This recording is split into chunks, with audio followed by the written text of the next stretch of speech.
і можливості для того, щоб приєднатися до нашого заходу. До речі, він буде записаний, і лінк на посилання на відеозапис буде розташований у мережі в загальному доступі.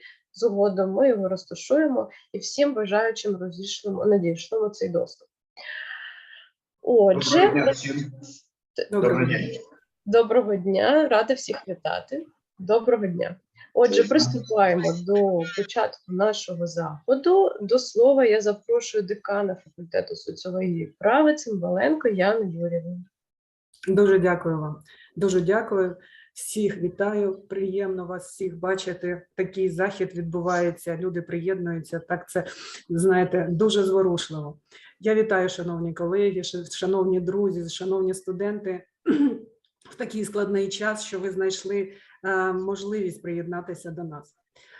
Загалом я та факультет соціології і права вітаю кожного, хто приєднався до нас на такій важливій зустрічі, яка відбувається в дуже складний і болючий для кожного з нас час. І ця тема – це національні та міжнародні інструменти відсічі збройної агресії проти України. Коли ми готувалися до такого заходу, було дуже багато питань, було дуже багато сумнівів, були суперечки. А навіщо? А чи доречно? А не час? Люди в розпачі, люди в горі. Що робити? Але ви знаєте, ще на початку березня я спілкувалася з одним з моїм колегою, який ще в березні проводив круглий стіл. І я йому також задавала питання, навіщо ви це робите? Людям не до цього, люди плачуть, навіщо? І він мені відповів наступне: а треба, щоб ми зібрались. Так от, завдячуючи цьому надихачу, ми сьогодні зібрались. Кожен з нас робить певний вклад і певний крок для того, щоб ми зібрались. Ми зібрались на факультеті, ми зібрались в Україні, ми зібрались у світі. І щоб ці кроки були направлені виключно на те, щоб Україна скоріше перемогла і стала найрозвиненішою державою у світі. Шановні колеги, я рада вас ще раз вітати. Dear foreign guests, we are especially glad to welcome you to our event today. At this difficult time for Ukraine, we hope that your support will be a positive signal for the scientific and educational community in Ukraine. A signal that the war will end sooner or later, and our cooperation will only intensify. Thank you for participating. Я дуже дякую всім, хто приєднався, хто буде виступати. Зараз передаю слово знову Олені Андріївні. Прошу, Олена Андріївна, керуйте. Так, я також хотіла сказати парочку вітальних слів нашим іноземним колегам. Actually, I just wanted to express a special word of thanks to our foreign colleagues and guests. It's my gratitude, special gratitude, that it's on behalf of the faculty, our faculty and our university as a whole, and we feel the support from you in your person, and this is extremely important at the moment for us. We have long-lasting and strong ties with the international community and scientific and research community, and today we say that we are going to strengthen these ties. And thank you and welcome to our round table. Thank you very much. Отже, перший наш спікер, наш давній колега, загалом наш колега, наш давній друг і партнер нашого університету і нашого факультету, зокрема, Вадим Олегович Черниш. З 2016 по 2019 рік Вадим Олегович був міністром України з питань тимчасово окупованих територій та ВПО.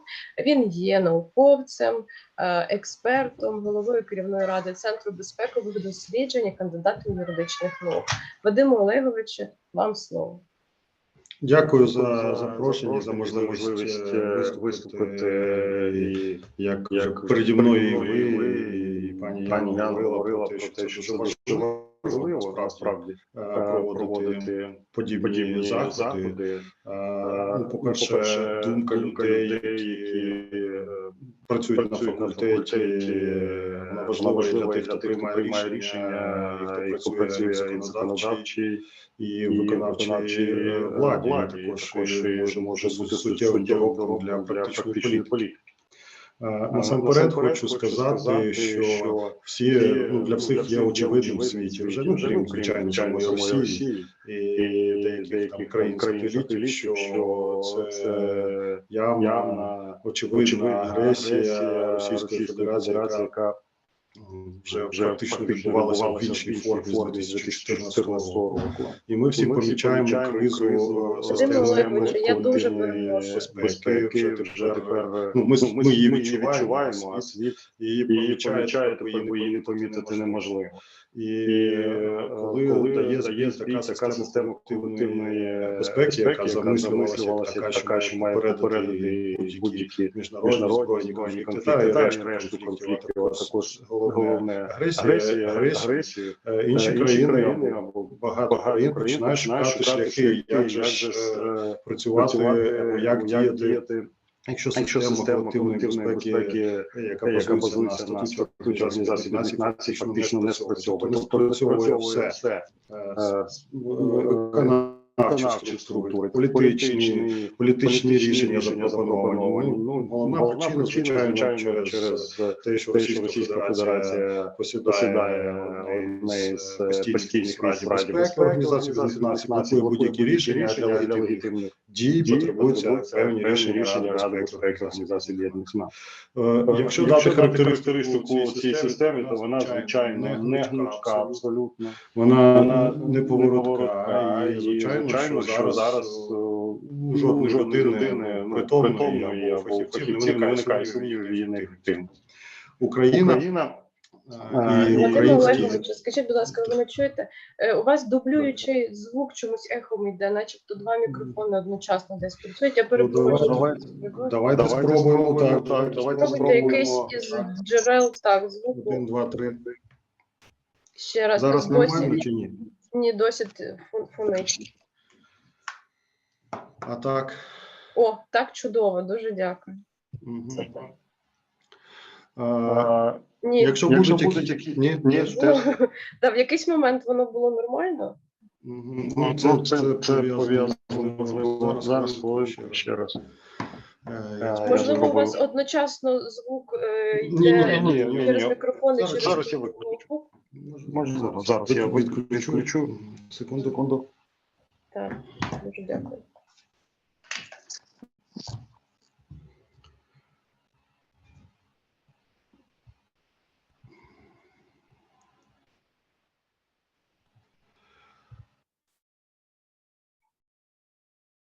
Можливо, у вас увімкнені динаміки? Зараз ми вас не чуємо.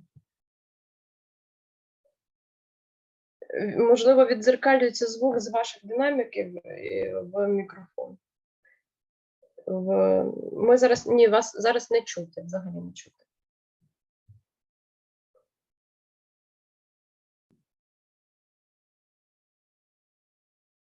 Ні, не чуємо.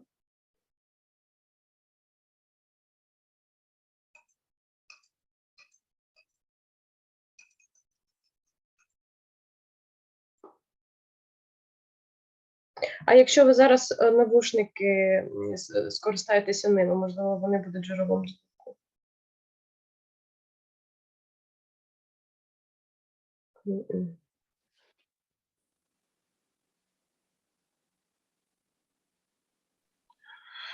Вибачте, за... Алло. О. Поганий звук чи ні? Зараз чудовий. Ну, не знаю, може знов щось, якийсь збій буде, я вже перезавантажу. Так, дякую. І тому, розуміючи, що система колективної безпеки має суттєві вади, Україна прагнула долучитися до НАТО, до Північно-Атлантичного альянсу. Але в 2008 році, через те, що рішення в НАТО приймаються консенсусом, і не всі країни хотіли бачити Україну в НАТО, звичайно, таке рішення не було прийнято. І цей оборонний союз, який також в своєму договорі має купу посилань, там низку посилань на статут Організації Об'єднаних Націй, він також є неповороткий і не гнучкий.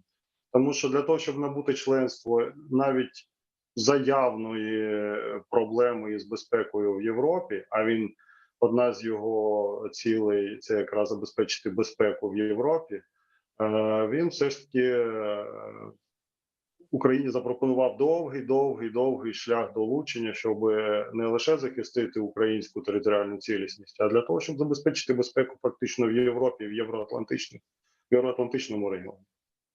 Таким чином, Україна, намагаючись долучитися до такого союзу, отримала фактично довгий шлях, що не дало можливості їй доповнити власні можливості захищати територіальну цілісність. Що це означає для світу? Це означає не лише проблему для України. Це означає проблему для світового порядку, заснованого на праві. І тоді кожна країна, якщо такий порядок руйнується, вона не може почуватися в небезпеці. На жаль, лише тепер весь світ повністю розуміє цю загрозу. Як діяти Україні? Вона не може швидко досягти такого балансу в порівнянні з Російською Федерацією, яка і є порушником міжнародних норм і цього порядку. До речі, Російська Федерація загрожує тепер і іншим країнам відкрито. І не лише через рупорів кремлівської пропаганди, а через дії посадовців, через заяви посадовців. Тому для нас дуже важливо, для світу, для Європи, дуже важливо знайти механізми компенсації недоліків колективних систем безпеки. І як ми бачимо зараз по цих союзах, таких негнучких, таких як НАТО, оборонний союз, або інші, для нас дуже складно до них долучитися і скористатися їхніми можливостями. І що ми можемо знайти, і що доказало вже свою ефективність з початку широкомасштабної агресії Російської Федерації? Це, звичайно, такі гнучкі союзи, про які було оголошено буквально перед вторгненням. Наприклад, Великобританія, Польща і Україна в особі міністрів закордонних справ і держсекретаря, відповідно, з іноземних справ і у справах співдружності Великобританії зробили спільну заяву, яка фактично проголосила такий швидкий, гнучкий альянс, де базується цей альянс на спільних цінностях, на спільній історії, на захисті демократії, фактично на межах, на фронтірах Східної Європи. На відміну від таких неповоротких союзів, а такі гнучкі союзи, вони дуже швидко можуть працювати і в наданні зброї, і в застосуванні інших інструментів сили. Про них я скажу дуже коротко згодом. І гнучкість забезпечується самою структурою. Тобто там при долученні до таких союзів, як НАТО, потребується ратифікація, там дуже широко оголошені цілі та мету, дуже складні процедури, окремий секретаріат або штаб-квартира. І, звичайно, в такі моменти скористатися, компенсувати відсутність балансу в інструментах сили з агресором дуже складно. Тому що так працює бюрократія і така сутність тих союзів.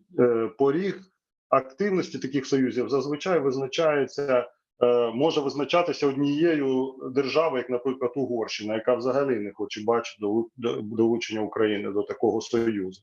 Тобто, по меншому порогу цей союз неповороткий може або має можливість діяти відповідно до внутрішніх документів. І таким чином, оця гнучкість, вона ж забезпечує можливість швидко тоді, коли немає таких бюрократичних систем. Таким чином ми таких дуже обтяжених бюрократичних систем всередині. І як діяти по інструментам сили, комбінувати інструменти сили за рахунок міжвідомчої координації, так званої peer-to-peer. От агенції, Міноборони між собою працюють, розвідки і так далі. І таким чином кожна країна знає свої сильні і слабкі сторони, має оцю міжвідомчу координацію і може дуже швидко допомагати збалансувати в той чи інший напрямок, в той чи інший інструмент сили. Я нагадаю, що є загальна теоретична розробка щодо визначення тих чи інших інструментів сили, загальні, Ну, наприклад, одна з них як дайм, тобто дипломатія, інформаційний інструмент сили, військовий і економічний. Є розширений, там, де додається від економічного фінансової виокремлюється, розвідка і правоохоронна діяльність. От в кожному із цих напрямків кожна країна може забезпечувати доволі гнучкий, ефективний і швидку взаємодію для того, щоб протидіяти і давати відсіч в даному випадку російської агресії. Ми бачили такі приклади, коли дуже швидко діють дипломатичні відомства. Наприклад, було 400 осіб на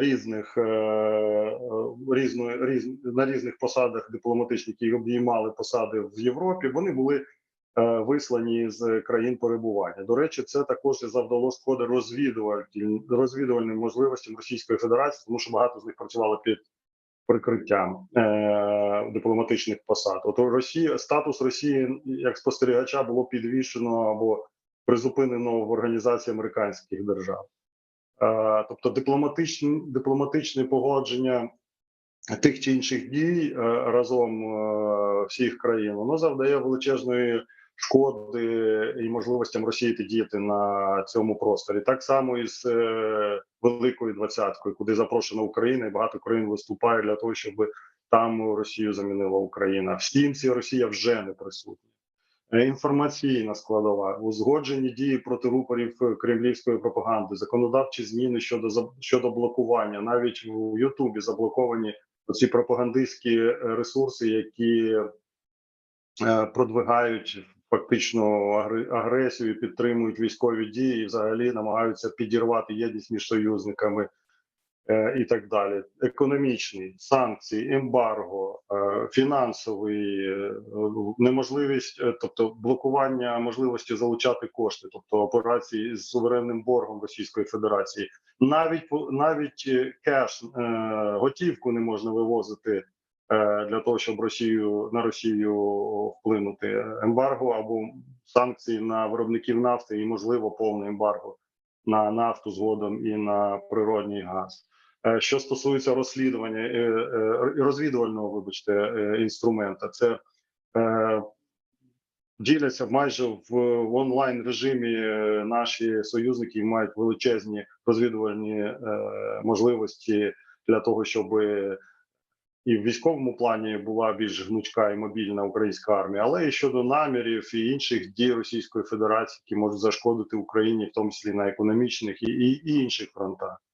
І правоохоронний інструмент, де ми один одному можемо допомагати шляхом такої швидкої міжвідомчої організації. Це розслідування військових злочинів проти людяності. Ви знаєте, що долучилася ціла низка країн до розслідування, дуже швидко збираються докази, є дипломатичні і правоохоронні зусилля щодо створення інституцій міжнародних, які будуть займатися розслідуваннями, і в кінці кінців створить спеціальний трибунал, я в цьому переконаний, або буде використана існуюча система міжнародного кримінального судочинства для того, щоб притягати тих, хто веде війну способом ведення війни, обрав вчинення злочинів і тероризування населення.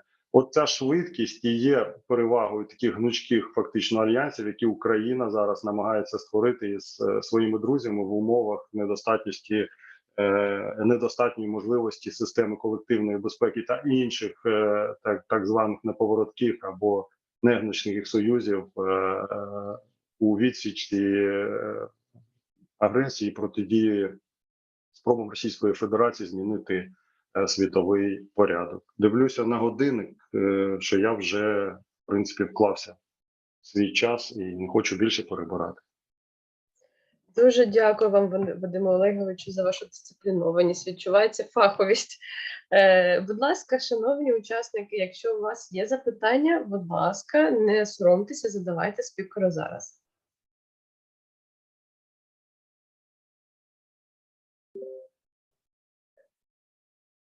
Так, поки запитань немає, але я так думаю за досвідом, що вони можуть з'явитися в чаті. Вадим Олегович, якщо у нас залишиться час, і якщо у вас буде можливість ще дочекатися певний час, я озвучу запитання, якщо вони з'являться. Дуже вам дякую. Дякую вам. Так, рухаємося далі. Наступний наш гість зі Сполучених Штатів Америки, також наш давній знайомець і партнер нашого факультету, професор Кеннет Лондра. I would like to welcome our next speaker, Professor Kenneth Londra from the United States of America, from Millikan University. Professor Londra, you're welcome. Are you ready? Thank you. Yes, yes. It's very good to be with you all. I'm glad to be here. I'm looking at the attendance, at the people in the room. I can see there's a lot of very smart people here and a lot of very dedicated people here. I have to say, I'm so impressed. You guys continue to do your work. I don't know that Americans would be able to do this given your circumstances. And I don't want to say a lot about it because you're living it. You know the struggle. It's painful to watch for those of us across the pond. It's tragic. I don't know what to say. It's unspeakable almost. So I just wanted to express my sadness for your country and what you're going through.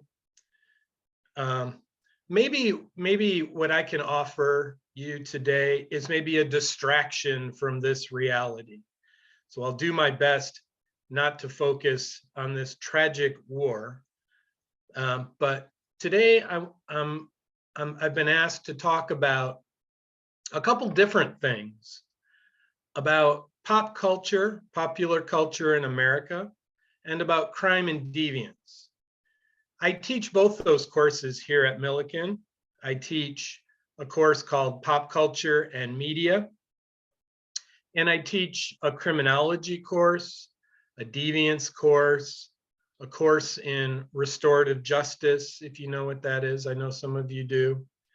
So this conversation is really an interesting intersection for me. It brings those two topics together. I usually teach them separately. So I'm not really clear on how much time I have. If someone could explain, I can talk for hours or I can talk for 10 minutes. So let me ask you, how much do you want me to talk? And then how long do you want us to just have a conversation about these subjects?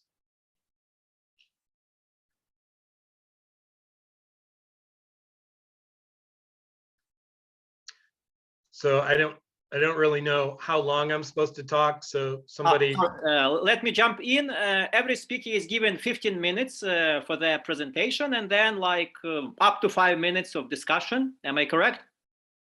Yeah, thank you very much. Partial. Yeah. 15 minutes for you and 5 minutes for all of us. And I'm sorry. Okay, I'll take 10, 15 minutes. And I'm sorry, I don't speak Ukrainian.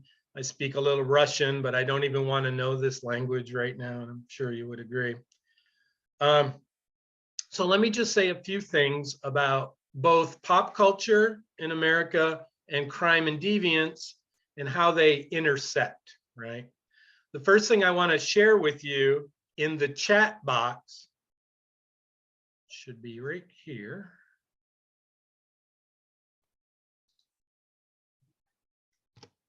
There. If you go to the chat, you will see that I put a link up here. This link that you can go to now is a shared Google Drive folder. And if I think I can share a screen here. Takes you to a bunch of material that I use in my classes. That you have access to now. And I will be referring to this material, some of it, but other material is just stuff I thought you guys would appreciate and enjoy, some of the course materials that I use. So when I refer to scholarship or some documentaries are in here for you to watch, this is stuff I use in the class in my deviance class, and in my pop culture class. So just so you know, it's there, and please enjoy it. So in terms of popular culture, just real briefly, what the first question I ask in popular culture to my students is, what is pop culture? What does pop culture mean? What are we talking about? And of course, the answer is we're talking about things in the media for the most part.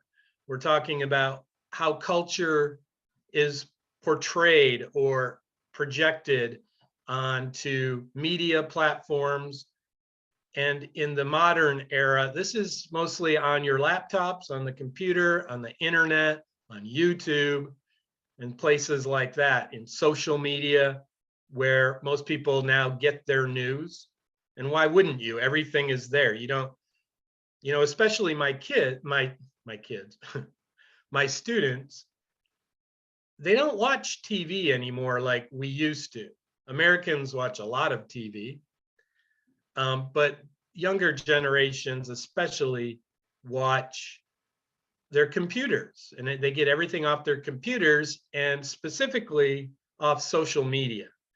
So this is an interesting change in our world, in our culture, in both our cultures, because we have to then ask the question, well, who controls the media? Who controls the media? And this is what I focus on in my classes. And of course, we talk about powerful interest groups that control the media. In America, we have 5 corporations that control most everything we see. And of course, you know, in other countries, like in Russia, it's RTV, it's Putin TV, and that's where a lot of people get their information. And so that helps shape the culture. But it doesn't really control it entirely, because we know that the media shapes and reflects attitudes in the culture. So the media, we can say, doesn't create attitudes, values, and beliefs, but it helps to sustain them. It helps to promote them, right? It shapes and reflects the culture. So it's both things. It works interactively. But at the same time, we can ask these questions, these critical questions about the media. And specifically, we look at who controls the media and what is their interest in controlling the media. And I think the best answer is profit and money, right? Profit and money. And those who control the media are interested in making money. In America, the way these powerful interest groups make money is they try and instill fear in us. Fear sells. We have an expression in America, and it says, if it bleeds, it leads. And that means bloodshed, violence, aggression, war, crime are very popular ideas expressed in the media. So much so that we also know that by portraying, in my case, America as a very dangerous place, people become more afraid of their neighbors. They're more afraid of society and the people who live in it. And that keeps them tuned in and turned on to media. And that it's sort of addictive almost. And that's the point for those who control the media. They want you to watch their channel by any means necessary. And so by promoting fear in the culture. One of the sources I put in that folder is called, it's a documentary, a poorly produced documentary, I have to say, but it's called Culture of Fear. And there's a sociologist in this documentary, Culture of Fear. His name is Barry Glasner, and he's sort of well known for exposing the fact that American media, anyway, really promotes fear for a profit motive, right? And so we have a skewed perception of crime and deviance in America. We think there's a lot of it. And in fact, in reality, we know actually this is the safest time for people all over the world to be alive. And it's hard to say that given that your country's currently in a war. The whole world's at war with Russia right now. But nevertheless, we have to realize this is the most peaceful time the world has ever seen. The message in our media, probably your media too, is that this is a very dangerous time, when in fact, it's the safest time ever in the world. You know, I mean, across long history, you know, you look at, you know, the last World War up till today, the world has become more democratic, more peaceful, less violent. There have been fewer wars, actually. You know, not talking about the war right now, but overall, it's a very safe and peaceful time in the world. But the media does not project that, you know, on the airwaves, in the media, and social media. And we know why they do that. They do that because they need people to tune in and they get scared. So from a media perspective, a pop culture perspective, that's sort of the point of view to look at. Now, from the other side, from, you know, when I teach crime and deviance in my other classes, we start with looking at the facts of crime that I just mentioned. Crime has been going down, down, down, really across the world, but in America, it's been going down.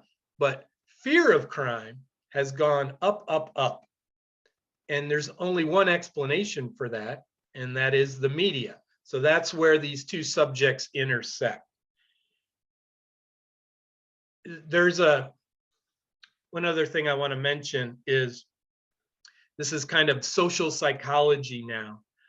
But when we talk about media representations of crime and deviance, we have to acknowledge that there's this thing in every human brain, and it's called, social psychologists call it a confirmation bias, a confirmation bias. And we know that from psychological studies that people, regardless of where they come from, have a preference or a bias to believe what they want to believe. This is the confirmation bias. So when people hear something that they agree with, they remember and they say, oh, see, I was right. And when they hear something they don't believe in, they reject it and say no. The example I give in America is I show my students conservative news stations, like we have, it's called, you guys might know, Fox News is very notorious, very famous for projecting images of fear and conflict. And people who watch Fox News, that's all they watch. In fact, there's a study in the material in that folder I shared with you on Fox News that is a scientific study that shows, for example, 30% of people who watch Fox News only watch Fox News. They don't watch anything else. So it's kind of like people in Russia who watch our TV. I call it Putin TV. I bet it's probably true. Correct me if I'm wrong, but Russians, they don't really have much choice, first of all, but most of them, if given a choice, will only watch Russian TV because it agrees with them. So the lesson here is, for all of us, beliefs, feelings come first. Evidence for beliefs, the facts, come second. That's how our brains work. We believe what we want to believe. This is the confirmation bias. And you have to understand this. I'm sure you all, very smart people in the room, already know this, but this is what I talk about in class with my students, this confirmation bias. And we talk about things like fake news and disinformation and misinformation. And you know that these are other tactics that the media uses to help you to believe what you want to believe. And so we have to get past this, you know, some people want to think, well, if we just tell them the truth, they'll change their mind. But of course, you look at the Russian citizens right now as a great example. You can tell them the truth. You know, my wife is from Ukraine, and my mother-in-law, Babushka, who's with us here, they're all safe now.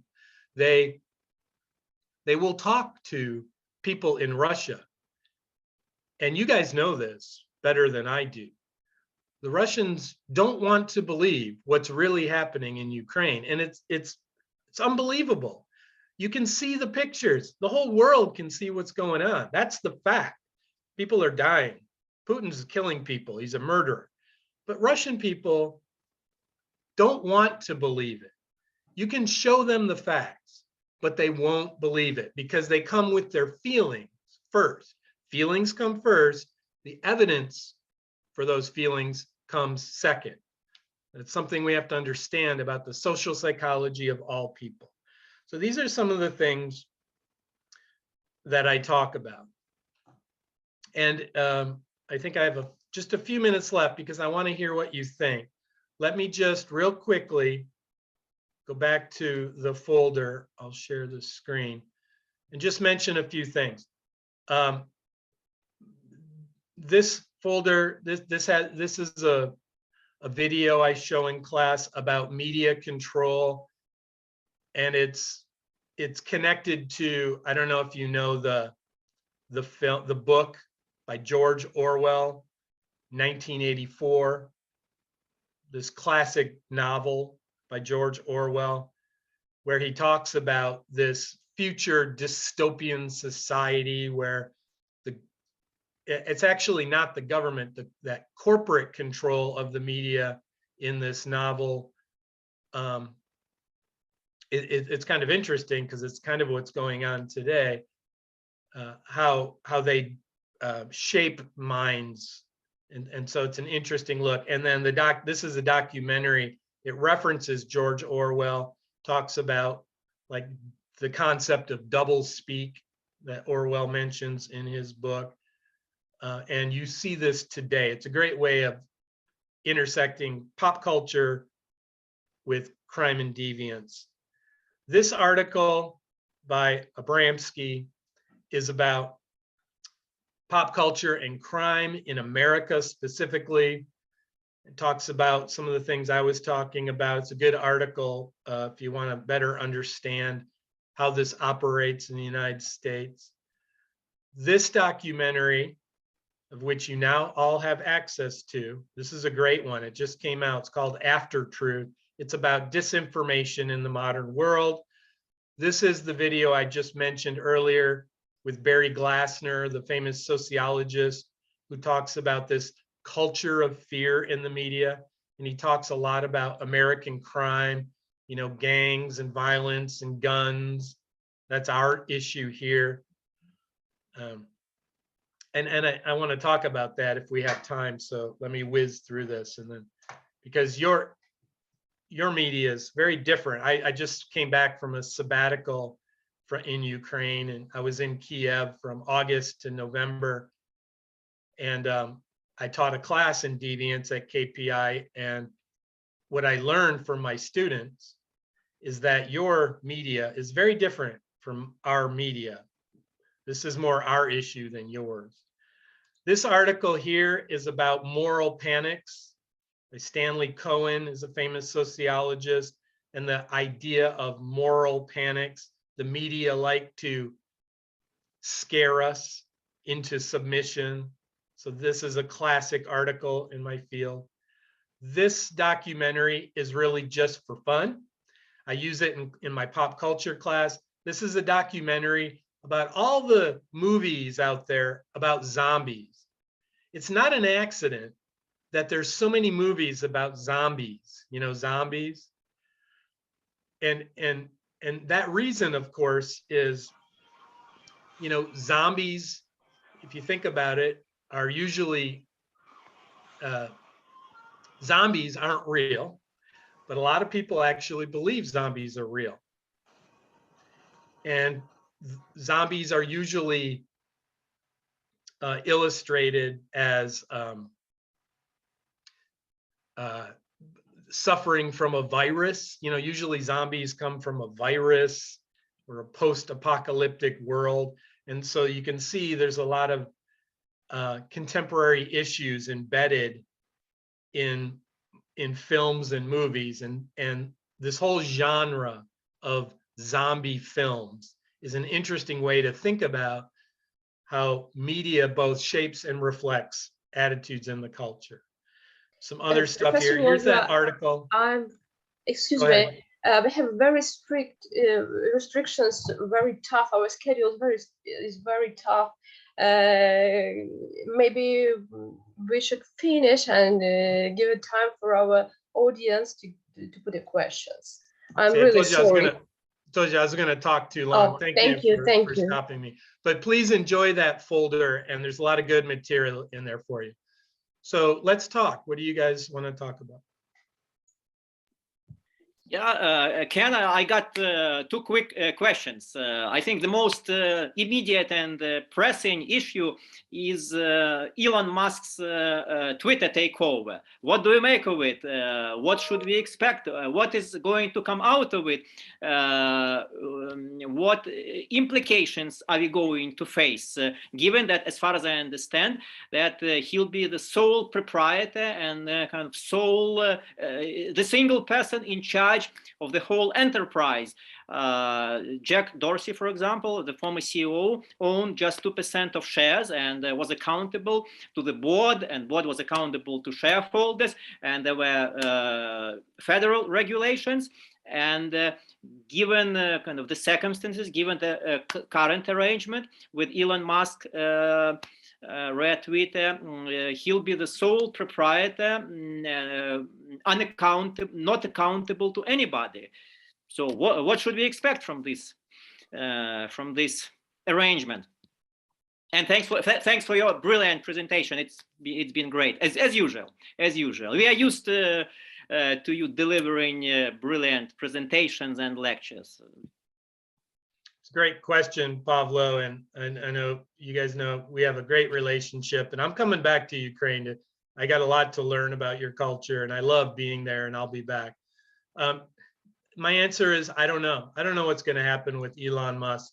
Nobody really does, but I can tell you, I was watching Fox News this morning because it's morning here. I force myself to watch Fox News. I really can't. I hate Fox News.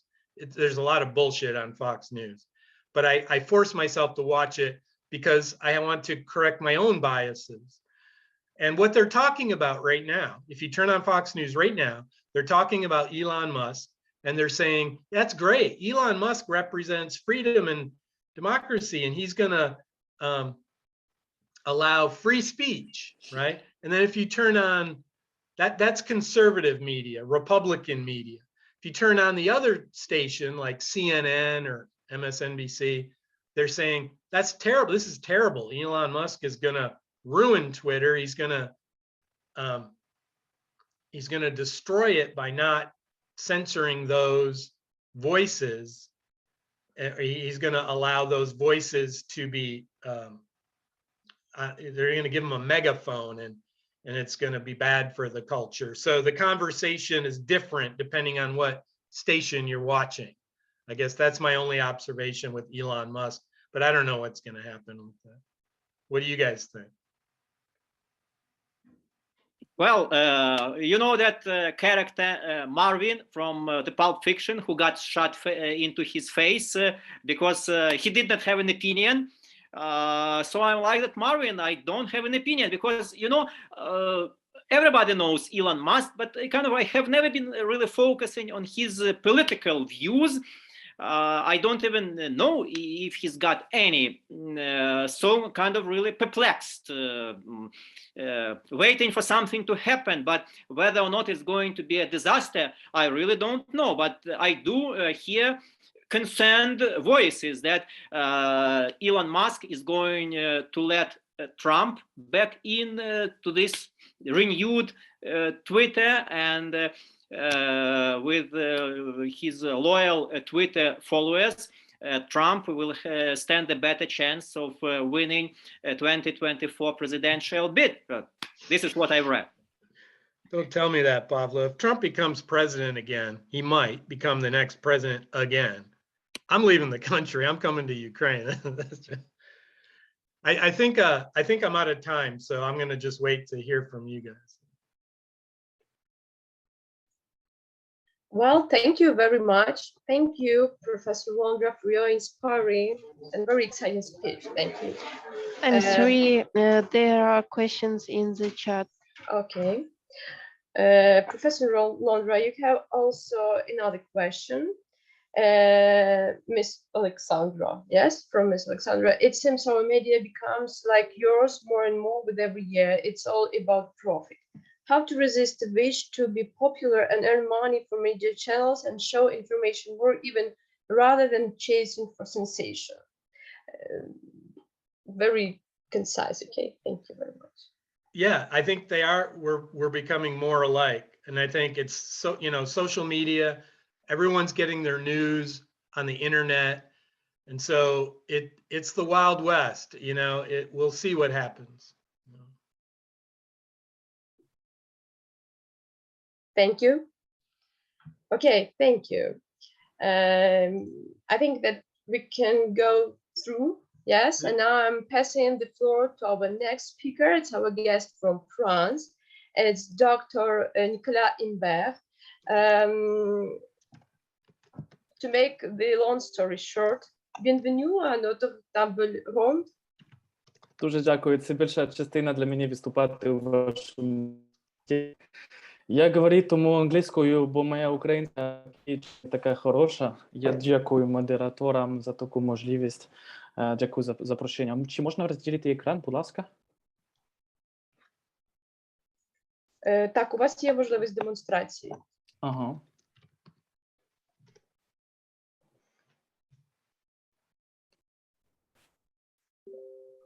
Okay, so I'm very glad to speak about my team. I would like to speak about the role of the Russian Orthodox Church during the war in Ukraine. So first of all, I would like to make a brief historical overview of Orthodoxy in Ukraine. We have to know that for sure the Kievan Rus was Christianized by Volodymyr the Great. Then we have also to know that the Kiev metropolia was under the Constantinople Patriarchate. Nowadays, there are two main Orthodox churches in Ukraine. There is the Orthodox Church of Ukraine under the Metropolite Epiphanius of Kiev. This church was created by the Constantinople Patriarchate in 2018. And also the Ukrainian Orthodox Church, Moscow Patriarchate, which is under the Metropolitan Euphorios of Kiev. These two churches are in competition in terms of canonical legitimacy in Ukraine, and they are separated. I would like it was important for me to give this brief overview of the current situation of Orthodoxy in Ukraine. But historically, the metropolis of Kiev depended on the Patriarchate of Constantinople. We have to know that, for sure, if due to the political situation, the Metropolitan Maximus of Kiev changed his residence to Vladimir, then he was followed by the successor, Peter of Kiev, which changed his residence to Moscow. There was not any canonical and ecclesiastical change about the Kiev metropolis. Do you see my screen? That's my screen. Is it okay? Do you see? Yes. Do you see it? Yes. Okay. It's okay. Okay, so I would like also to speak about where does come from the Moscow Patriarchate. The Moscow Patriarchate was created under the pressure of the future Tsar Boris Godunov, after having imprisoned and threatened the very weakened Patriarch Jeremiah II of Constantinople. So it was a political way for the Tsar to get some support from the church when the Patriarch Jeremiah II of Constantinople was in the current territory of Ukraine. The Tsar Boris Godunov promised to Jeremiah to be the new patriarch of Moscow, but in fact it was not the case, because the first patriarch, it was Job of Moscow, and Job of Moscow, who was a metropolitan, he was a support of Boris Godunov after the death of Fedor I, consecrated him as Tsar, by the way, in 1598. So historically, the Moscow Patriarchate is closely linked to the power of the Tsar. This is very important to understand, that the Moscow Patriarchate has always been linked with the state's power in Russia. In the beginning of his creation, each Tsar, having succeeded Fedor I, had his patriarch who was his political support. The first one, it was Patriarch Job of Moscow, the support of Boris Godunov. Then, when Boris Godunov died, Dmitry I, the fourth Dmitry I, who pretended to be the son of Fedor I, has had his own support. It was Patriarch Ignatius of Moscow, because we had to know that when Dmitry I came to the power in Russia, he put to the jail Patriarch Job of Moscow. And then, after that, when Vasily IV came to the power, he had his own political support, and he appointed Patriarch Hermogenes of Moscow. So it was very important for me to understand that the Russian Church has always been in a very, very close contact, close ties with the state's power in Russia, even during the times of the Tsar. So what is the role of the Orthodox churches in Ukraine as regards the war? To what extent does the Russian Orthodox Church support Putin's war in Ukraine? And also, what are the relations between the Ukrainian Orthodox Church of Moscow Patriarchate and the Russian Orthodox Church? So these are my questions. So I'd like to speak about the Patriarch Kirill, the current head of the Russian Orthodox Church. Since the war began, Patriarch Kirill has been a promoter of the Rus unification in support of Vladimir Putin, is a supporter of the Russian world ID, Ruski Mir, which is promoted by Vladimir Putin. So Patriarch Kirill has had privileged ties with the Russian state, because he was a key KGB agent under the USSR. So here, this is an excerpt from a KGB document where Patriarch Kirill, named Agent Mikhailov, is responsible for infiltrating international religious bodies. You can see the source. This is coming from the works of Felix Corley, the Mikhailov files. You can find it on the internet. So this is not a big surprise to see that the current Patriarch Kirill of Moscow supports this war in Ukraine. His first declaration was on March 3, the Patriarchate, not declaration, sorry, a special prayer for a so-called peace, which had to be read in all churches under the jurisdiction of the Moscow Patriarchate. So you can see it's written in Old Russian. «Исполняемыми же языком брани, хотящий меня Святую Русь, опольщающимся за притчи и за мысли их не спровергни». That is to say, in a foreign language, scold those who want to take up arms against Holy Russia, forbid and overthrow their plans. So it's clearly a support to the Russian invasion in Ukraine. Then you have a first declaration of the Patriarch of Moscow. It was on March 6th, when he gave another speech where he explained that there was today some so-called pressure from external forces on the Donbass, because he would refuse gay pride. So the Patriarch is clearly a support of Putin, and the most evident, most the biggest evidence was his speech, his sermon propoved on March 13, when Patriarch Kirill offered an icon to General Viktor Zolotov, who is the current director of the National Guard of Russia. Cyril expressed the hope that this image will inspire young soldiers who take the oath. That is to know, the servicemen of the National Guard are currently taking part in the war in Ukraine. In response, this general said that the troops of the National Guard will fulfill all the assigned tasks during this military counter operation. So it's clearly a support to this war.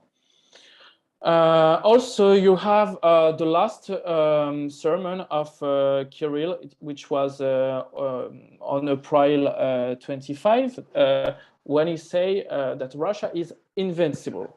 Invincible victory is not always a physical victory. It is not only a victory of the weapon with which the warrior confronts the enemy, it is always a victory of the spirits.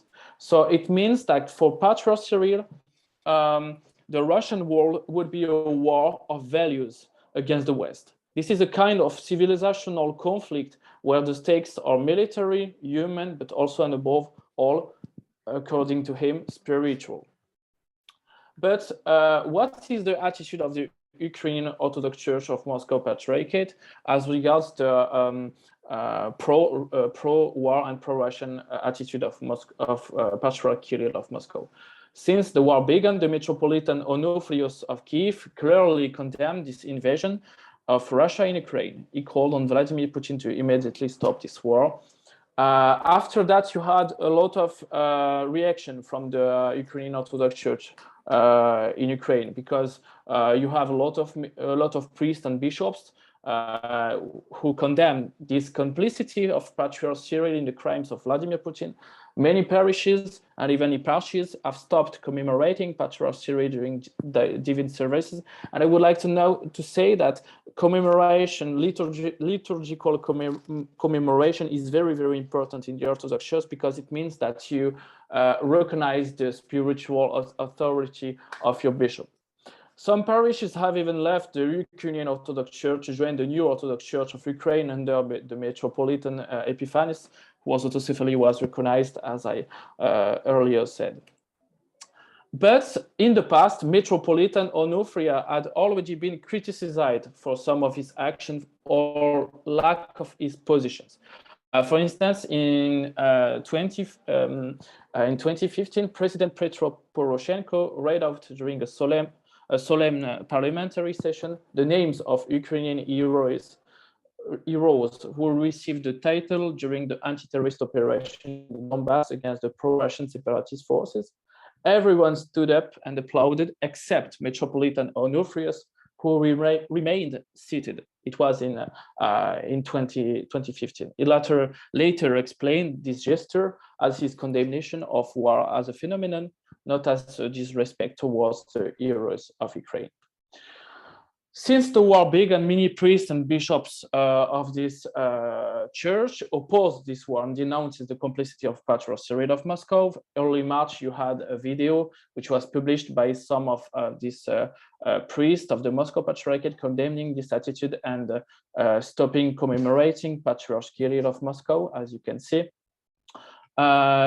Also, you have more than 40 priests who have signed an open letter demanding that Patriarch Cyril could be tried for his collaboration with the Russian authorities. These priests are under the Ukrainian Orthodox Church of the Moscow Patriarchate, and this initiative was started by Father Pinchuk Andriy. But also we have to say that only 15 out of 53 eparchies have stopped commemorating Patriarch Cyril of Moscow. So it means that this is not all of these eparchies which stopped to commemorate liturgically Patriarch Cyril of Moscow. But also, nevertheless, the clergy of the Ukrainian Orthodox Church in Crimea is a very clear supporter of the Russian authorities in this war. We have to know that since the annexation of Crimea by Russia in 2014, Crimea is still religiously dependent on the Ukrainian Orthodox Church of Metropolitan Onufrius. So you have some speeches, like, for instance, this one bishop of Simferopol and Crimea, Kalinik, who didn't hesitate to declare that the reason for this is the malice of the Western world, which for 30 years has tried to upset our fraternal relations. So it means that most of the priests and bishops from the Ukrainian Orthodox Church in Crimea are supporting this war. You have also, for instance, on April 26, after Easter, a priest of the Ukrainian Orthodox Church in Crimea who blessed the military forces of the National Guard of Russia. And despite these crimes, Metropolitan Onufria has still not asked, at least to our knowledge, for the excommunication of his pro-Russian clergy, which is currently in Crimea. Nevertheless, we have to say that overwhelmingly the Ukrainian Orthodox Church organizes humanitarian aid for Ukrainians and supports Ukraine against Russia, because Metropolitan Onufria condemned its invasion in Ukraine. However, there are a few cases of collaboration of Ukrainian Orthodox Church priests with Russian forces, and you have some examples. The last one was a priest who was arrested in Severodonetsk in the Luhansk Oblast. I'm mistaken. And he was giving information to the Russian occupiers about the deployment of the Ukrainian military. So it was on April 26. You have also some legal proceedings which were brought against a priest in Novgorod-Volyn district for his explicit support of the Russian army. You have also some different examples of this kind of examples of collaboration, unfortunately, inside this church. The latest, but we have to say, and I would like to finish with that, the latest examples of collaboration are just a few examples, because they are not representative of any general trend that is difficult to analyze today in times of war.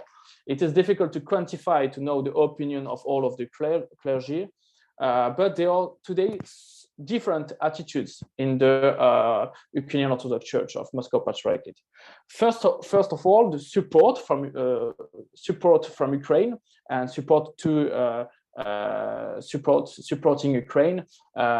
First of all, a very clear refusal to be associated with Patriarchate of Moscow. As I said, 15 parishes out of 53 have stopped commemorating Patriarchate of Moscow. Then the second option, for some of them, some of the clergy, some of the parishioners, there is a desire to leave the Ukrainian Orthodox Church Moscow Patriarchate to join the new Orthodox Church of Ukraine, because they consider this church as being too much closed to the Moscow Patriarchate. And the third option, some support Ukraine, but continue to commemorate Kirill for ecclesiastical reasons. So there are some people who support Ukraine, but they still commemorate the current Patriarch of Moscow. And then you have a second part of people who are defenders of Russia inside this church, but they are discreet and silent because they say nothing so as not to be prosecuted by the Ukrainian authorities. So if you have any question, please. Well, thank you very much. It's time for questions. I have a question, if it's possible. Mm-hmm. Yes, of course. So we receive from the media such information that in Russian churches, the priests have the direction to agitate the young people, the young men, to join the war and to sign the military contract against Ukraine. How do you think can the church do this? Is it right for the priests to ask young people to go to death or to kill someone? Thank you. If you're asking about my personal opinion, for sure, I'm completely against this kind of speech because it's a contradiction with the Christian message, and that's not possible to consider to be a priest, to preach gospel, and on the other hand, to support this war. That's not possible for sure. But we have to know also that there are some priests who do not support this war in Russia. There are not many. I think it's a minority, but they exist also. And I have a friend of mine who is a priest in Russia and is now prosecuted by the Russian authorities because he supports Ukraine. Питання можна? Так, будь ласка, ще є запитання? Так, питання. Пане Сергію, я також бачу. Monsieur Nicolas, bonjour. Dites-moi, s'il vous plaît, c'est combien de croyants il y a en Russie? Quel pourcentage de personnes sont influencées par l'Église? Statistique connue? Par exemple. Sont quoi, par exemple? J'ai pas, qui sont quoi? Oui, statistique connue, c'est combien de croyants il y a en Russie? Ah, en Russie. Я запитала, який відсоток віруючих, активно віруючих є у Росії. Ну, реально, як ви думаєте, чи впливає, на який відсоток населення реально впливає ця персона? Чи це вже поза його сакральним, так би мовити, змістом? I understood. Officially, you have more than 70% of the Russian population who considers themselves as being Orthodox. But in some of my last academical works, I show that only you have among these Orthodox people, that is to know, among these 70% of the Russian population who consider themselves as being Orthodox, only 10% of them are church, are going to the church, vocekovliony in Russian. And so if you calculate how many people are going to the church, in Russia you have only maybe 5 or 6% of the Russian population who is going on a regular basis in the church. Thank you very much. Next question, please.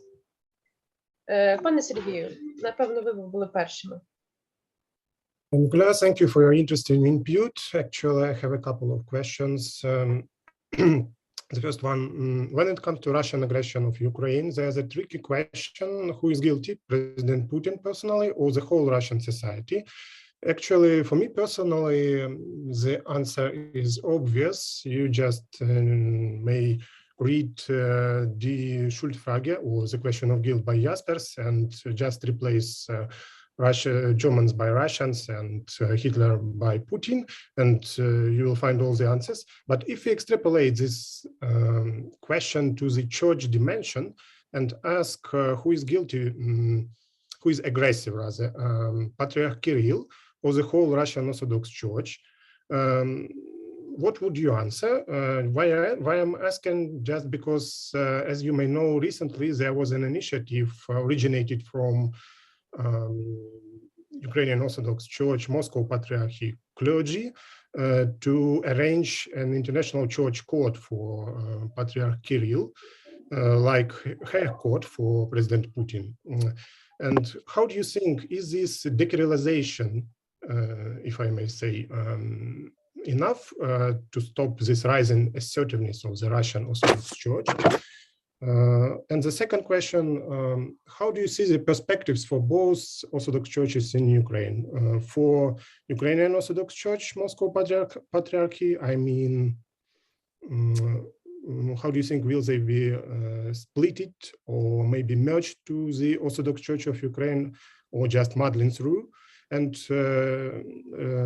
also, what is the perspective for the Orthodox Church of Ukraine? How do you think would these recent events force the further recognition of this church by global church community? Thank you. To give a concise response for your first question. I think that's very complicated to say who is guilty in the Russian Orthodox Church. But I would like to say that the Patriarch Kirill, I think, sincerely, honestly, he supports this war. I think it's not fearing. He doesn't have any fear of Putin, because when you see all of his speeches from the start of the beginning of his patriarchate, has always been a support of this idea, this ideology, Ruski Mir, Russian Mir. So I think he's for sure personally he supports this war. I'm sure of about this. For your first question, and that's very complicated to know what kind of future will be for the Russian church. But I think this church is completely she is considered as being a accomplice of these murders in Ukraine. But I don't think that, unfortunately, all of the international Orthodox churches are going to condemn Patriarch Kirill. But when you look at the history of the church, sometimes the condemnation are coming very, very, very far away in the time, in the future. So maybe in the future he will be condemned. Maybe post him after his death, he will be condemned. But that's not sure. And for your second question, I think that there was закон проекта, law project to forbid the Moscow Patriarchate in Ukraine. It didn't pass because it's going to be considered as a kind of provocation, and I think probably most of the people in Ukraine are going to support this new church, Orthodox Church of Ukraine, despite the fact that this church is very new. This is a new church, but they are going to support it because they don't want to be linked with the Moscow Patriarchate. But honestly and personally, and I will finish with that, I think that the Metropolitan Onufria doesn't want to split from Moscow Patriarchate, because when you see during the divine services in the Lavra of Kiev, he still commemorate the Moscow Patriarchate. Well, thank you. Дуже дякую. And the last question from Alexandra. Hello. I wanted to add a bit to the first question. As far as I know, in Bible, it is written that it is fine to go and kill and die for your country. And if the government, which was given to you by God, and the government is given by God, tells you to go and fight in war, then you have to do it.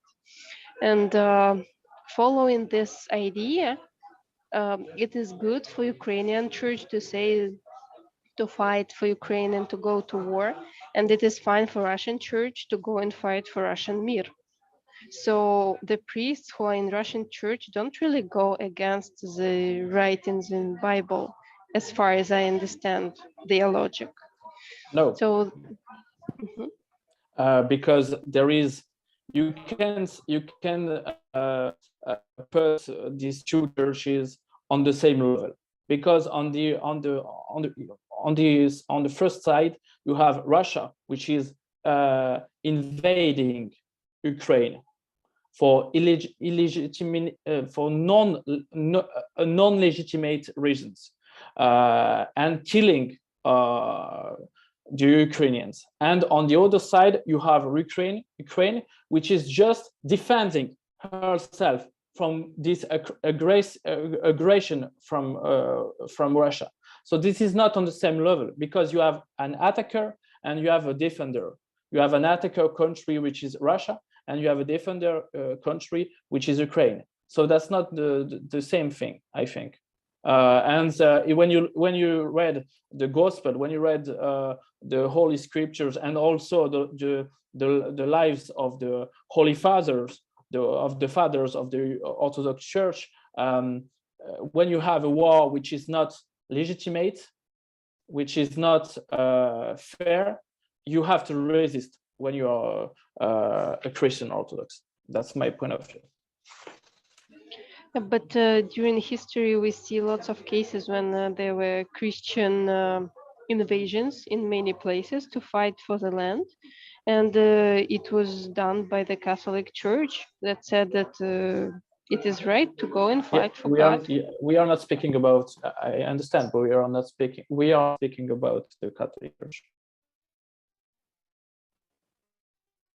And just those resonate.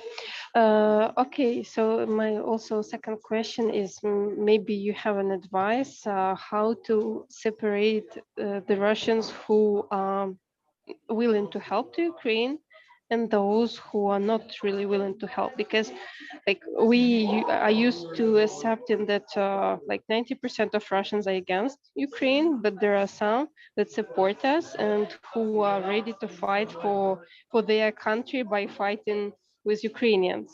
So how to behave, and we shouldn't ban all Russian because of those, let's say 10%. So how to behave? I'm sorry, but this is not my theme of my conference. But I would like to say that for sure, all of the Russians who are supporting Ukraine, we have to behave positively with them. I think personally, this is a minority. I think this is a very small minority, unfortunately. But for sure, all of the Russians who are for Ukraine, who are supporting the peace, who are against this war, have to be supported by. That's it. Okay, yeah, thank you. Thank you very much. Thank you for your answers. Thank you for your question, dear audience. I think that we can now go through our roundtable. Yes, and now it's a time for a little announcement. Шановні гості та і наші експерти, шановні. Наразі я переходжу на українську мову, тому що зараз у нас буде невеличка інформаційне оголошення, яке пропонують нам наші колеги з Туреччини. До нас на захід запрошений гість. I beg your pardon, Mr. If I misspell your surname and name, Cantürk Caner. Це наш гість з Туреччини, він є запрошеним з питань мобільності організації. В нього є інформація для наших колег з України щодо організації мобільності наразі за напрямом Україна-Туреччина. So now I'm passing the floor to our guest from Turkey. Are you here? Yes, I am. It's time for you for your announcement. Thank you very much. Thank you very much, so much. Well, as we know, Russia invaded Ukraine on February 24, and almost 12 weeks have passed so far. First of all, I would like to extend my best wishes to our Ukrainian friends. I salute the great resistance of Ukraine against this open occupation. Our hearts and our minds are with you. Slava Ukraini, Heroyam Slava. Although my subject title is an academic mobility between Turkey and Ukraine, I would like to talk about Turkish policies in the war in general, and I will try to give you a broad summary of the policies followed by Turkey during the occupation of Ukraine. As it now, the policy followed by Turkey during the occupation of Ukraine since February 24 is that it's primarily coordinated with the West and NATO. However, Turkey doesn't want to risk its deep economic and political cooperation relations with Russia. Undoubtedly, there are two reasons for this situation. First, Turkey is in historical, economical, and political cooperation with Ukraine as well as with Russia. Naturally, Turkish authorities doesn't want to jeopardize this network of relationship. The second reason is that the West and its allies have severely cut their relation with Russia. Turkey sees the possible risk of this situation today and in the future, and thinks that cutting off Russia's contact with the West is inconvenient. Turkey has deep historical and religious relation in the Russian geography. For the reason, we shouldn't forget the risk posed by the isolation of Russia from the Western-dominated economic system, posing the danger of possible world war in the near future. For this purpose, Turkey, as a close neighbor of Russia, believes that Russia dialogue channels shouldn't be closed. Turkey aims to play the role of mediator in the relation of West with Russia, especially with Ukraine. Moreover, with the statements made on the day of the start of the operation, which Russia describes as a special military operation, Turkey called for respect for Ukraine territorial integrity and political unity and declared that it rejected Russia's attack. Turkey, which didn't recognize Russian invasion and annexation of Crimea in 2014, has revealed that it will continue to act together with the international public opinion with this position it has taken. Recently, Turkey also supported the text of the resolution condemning Russia at the United Nations General Assembly. In addition to condemning Russia, Turkey also gave Ukraine its highest level of support. President Erdogan, President Zelensky, and Minister of Foreign Affairs and Defense frequently meet with their Ukraine counterparts and discussed the developments regarding the Russian occupation and expressed Turkey's support for the sovereignty of Ukraine. The effective use of Bayraktar unmanned aerial vehicles sold by Turkey, which has deepened its cooperation with Ukraine in the field of the defense industry, in the recent period has made the dialogue between the defense minister of the two countries even more important. The statements of the Ukrainian authorities that they wanted to procure more UAVs from Turkey were also reflected in the press during this process. In this process, Turkey also announced to the public that it started to send humanitarian aid to Ukraine through AFAD and Red Crescent. With all these steps, Turkey has shown that it stands by Ukraine, which is protecting its lands against Russian invasion and will continue to do so. Another effort of Turkey in the Russian-Ukrainian war was the desire of both sides to start peace talks immediately. Turkey has often called both sides to peace talks to stop the bloodshed.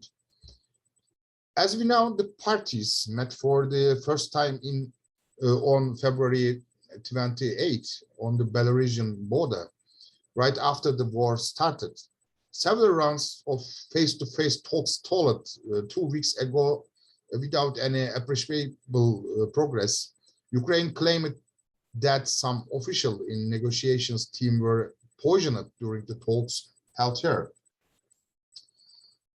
Although Ukrainian President Zelensky openly expressed his dissatisfaction with the holding of talks in Belarus, which gave direct logistical support to Russia in the war and allowed the armies to use its territory, the change of location didn't take place, and although negotiations in Belarus dragged on, no progress was made.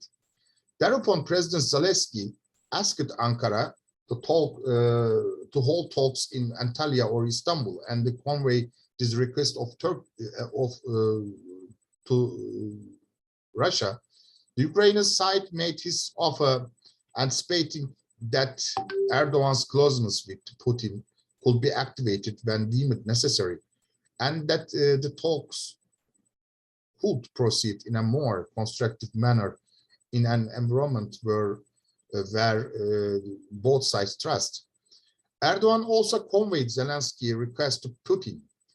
He also said that the Ukrainian delegation could act more comfortably during the talks to be held in Turkey. According to Turkish security source, the most important reason for Putin's positive response to this request is that Russia didn't carry out the carpet bombardment of all infrastructures in Ukraine, which Russia sees culturally close to itself, as it didn't in Libya or Syria, in order to avoid further reaction from the domestic public, and he couldn't advance as much as he wanted in the field military. After failing to make the progress he wanted on the field, Putin is now in a position closer to getting results and an agreement.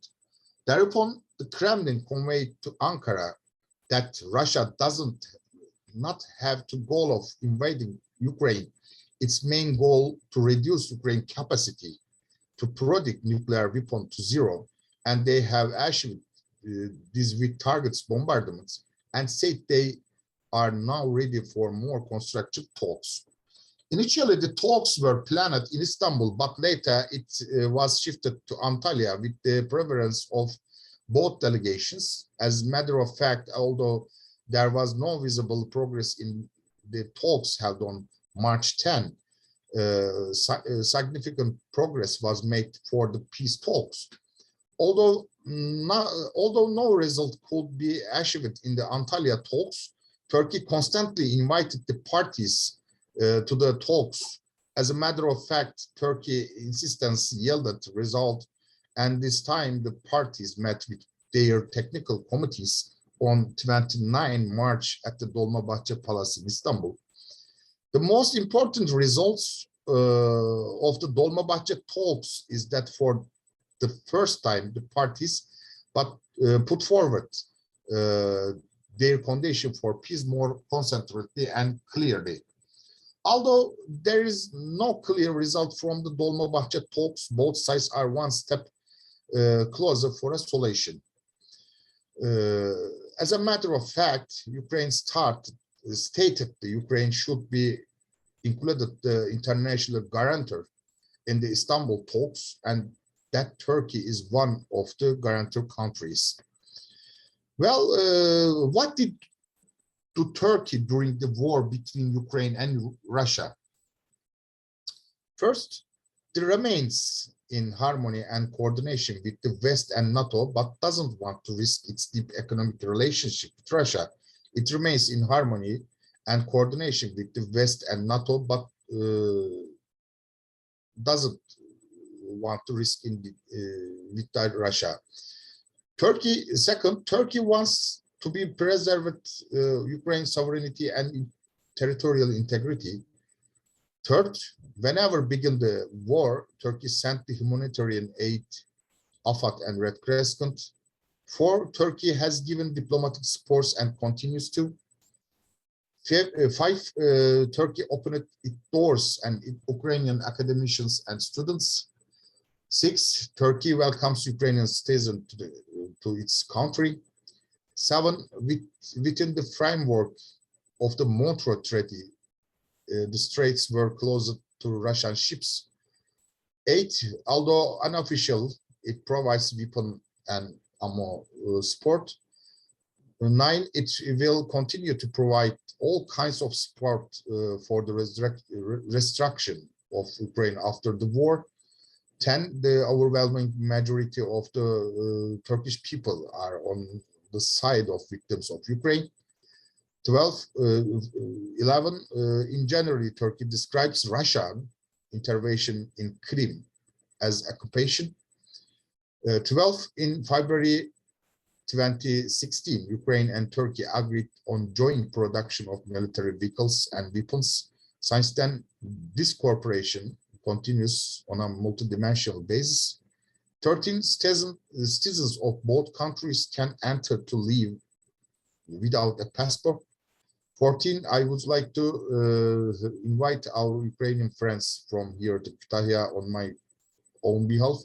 It's a great honor for me and family to host you in Kütahya until the end of the war. And finally, as it known, higher education relations began between Turkey and Ukraine started with the agreement signed in 2017.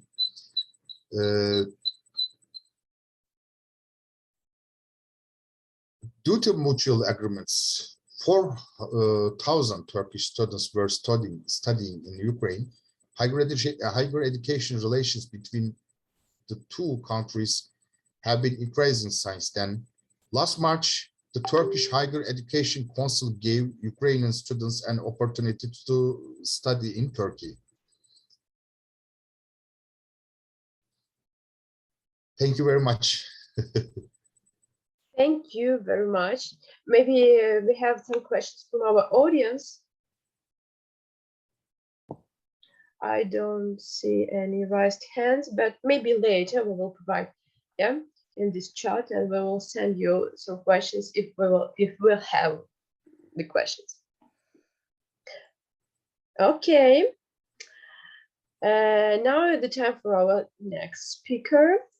Я тут перейду на українську мову. Наша наступна гість Ваня Ангелова, це професор з Болгарії. Вона буде виступати болгарською мовою, і наша колега пані Марина Петрівна Припотенська надасть нам синхронний переклад на українську мову. Дуже їй двом вдячні за цю можливість. Будь ласка, Professor Angelova, it's your turn. Thank you very much. Thank you. Шановні колеги, українці, друзі, днес съм много развълнувана. Имам честа да общувам с вас такива сложни, трагични и исторически времена. Моля, приемете моите най-дълбоки съболезнования за големите страдания, които сполетяха Україна поради човешката агресія і геноцид. Шановні колеги, друзі, українці, я зараз дуже хвилююся. Маю честь спілкуватися з вами в такі складні, трагічні та історичні часи. Прийміть моє велике співчуття з тих страждань, що випали на долю України у зв'язку з російською агресією та геноцидом. Повярвайте ми, целият български народ ви съчувства и ви помага с каквото може. Имаме хуманитарни центрове за украински бежанци, а също така изпращаме хуманитарні помощи във вашата страна. Повірте, що весь болгарський народ співчуває вам і по мірі власних сил допомагає. В нас працюють гуманітарні центри для українців, біженців, а також відправляються гуманітарні вантажі у вашу країну. И нека помним, че по време на война има едно специално оръжие. Това е Словото. Словото е като щит, казва вашият прекрасен поет Максим Рилски. Слово як зброя. И сега е много важно словото на почтения журналист, словото на почтения писател і на чесния поет. Давайте пригадаємо, що в періоди війни є окрема зброя, і це слово. Слово як зброя, говорив ваш прекрасний поет Максим Рильський. І зараз дуже важливо слово чесного журналіста, чесного письменника і чесного поета. Всички трябва да кажем истината за събитията и да събудим енергията на победата не само в нашите творби, но също така и в соціальните мрежі, в своїте коментарі. Ми всі повинні говорити правду про події і збуджувати енергію перемоги не тільки у своїх творах, а й в соціальних мережах, у своїх коментарях. Знам, че както в романа на Ремарк «Триумфалната арка» или както в книгата му «Време да се живее и време да се мре», имате страхотни герои, войни и доброволци. Обикновените цивилни граждани се обединяват за взаимна подкрепа и съпротива срещу врага. Я знаю, що як у романі Ремарка «Тріумфальна арка» або в його книзі «Часи жити і час вмирати» у вас з'явилися великі герої, воїни, волонтери, прості мирні мешканці об'єднуються заради взаємопідтримки і супротиву ворогу. Целият свят е изумен от подвига на украинския народ и наистина искам да кажа като Хемингуей с Богом оръжие, но тази ужасна война все още продължава и мисля, че всеки от нас трябва да вложи душата си и жизнеутвърждаващия си импулс в своите думи. Зараз увесь світ вражений подвигом українського народу.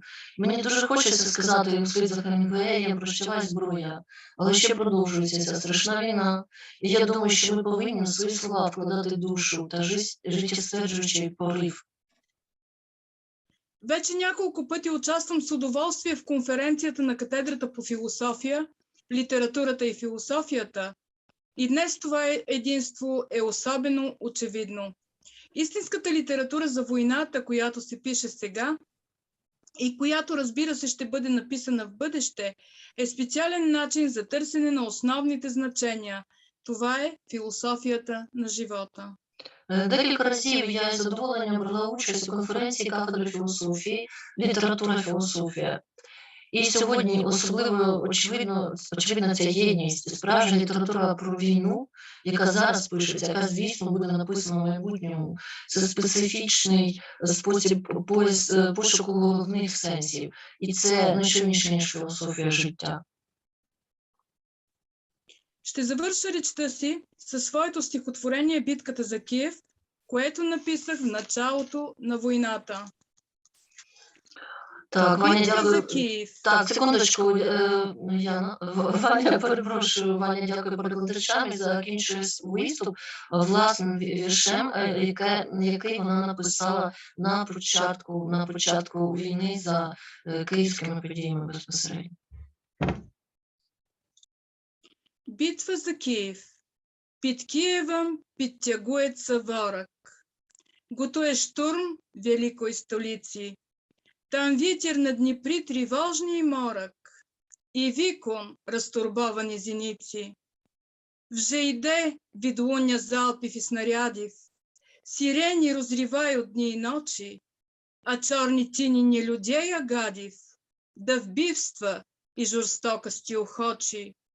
Чорніло в сутінках потворні акварелі, війна малює нарисами смерті, аби залишити руйнації пустелі, аби живе розчавіті й стерті. Запекла битва, спалах божевілля, від тих, кого жадоба зіпсувала, в яких, мабуть, отразу породіля, отруйний мозок і ганьбу заклала. Та вітер на Дніпрі збирає хвилі, архангел розправляє сильні крила, і воїни врятують місто Київ, його століттями свята любов зростила. Дуже дякую. Дуже дякую вам. Дякую. Насправді це дуже цінно і дуже приємно, що з усіх куточків нашої планети ми отримуємо такі приємні звістки підтримки. Дуже дякуємо вам. Можливо, у нашої аудиторії є запитання до спікера. Будь ласка, ви зараз маєте можливість його задати. Запитань немає. Особисто в мене хочу сказати велике дякую за вашу підтримку і за вашу людяність. Так, справді підтримую, дякую. Ну що ж, поки не бачу я піднятих рук, можливо, пізніше, бачите, у нас в чаті час від часу з'являються запитання трішки пізніше, але ми передамо професору обов'язково запитання. В такому разі, з вашого дозволу, шановна аудиторія, рухаємося далі. Наш наступний гість з Великобританії, професор, доктор філософії Кріс Вестон. So our next guest from Great Britain, Professor Chris Weston, it's your turn, it's your floor, please.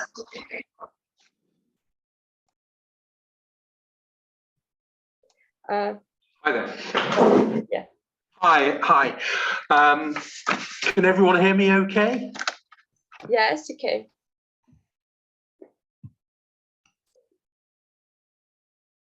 No, it's not. Okay.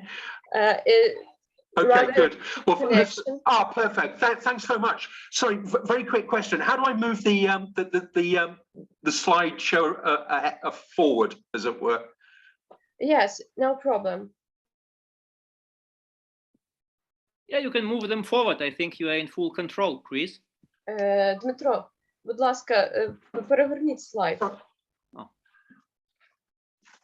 Let me just check it out. No. Дякую. Perfect. Great. Well, look, listen, let me just start off by thanking you, Pavlo, and Kiev Polytechnic for inviting me at this point in time. And what I will say is I haven't been to Kiev for a little while, and I hope that it won't be too long before I can visit you all again, providing, of course, you invite me. But listen, let me just kick off with my talk about geopolitics. You'll see on this slide that I've tried to sort of set out what is geopolitics. There's a number of historical people like Kielen and Haushofer have talked about it being a sort of the theory of the state and a new national science. But I really want to sort of get people to focus on the last set of expressions by Klaus Dodds, who is a sort of a well-known author on geopolitics. He's written some very interesting books. It really just defines geopolitics as essentially being questions concerned with questions of influence and power over a state, over a space and a territory. And by this, he doesn't just mean land, sea and air, but it's out there. And also cyberspace, which I'm sure will not be a great revelation to people in Ukraine, given they've been the subject. It uses geographical frames to make sense of world affairs. So it uses expressions like sphere of influence, block, and it's also somewhat future oriented because it offers insights into the behavior of states because their interests of resources, whether it be energy, food, or essential commodities, needs to protect their territory, including borderlands, as well as vital national interests. As a classic example is, the Chinese restrictions on the internet. My view can also be viewed Dr. Weston, I beg your pardon. It seems that you have a big connection, internet connection. Maybe you could just turn off your video channel. Is that better? I don't know. Which channel? If you could turn off your video, maybe it would be more comfortable. I don't know, but because it's on your side, as far as I understand it, the weak connection.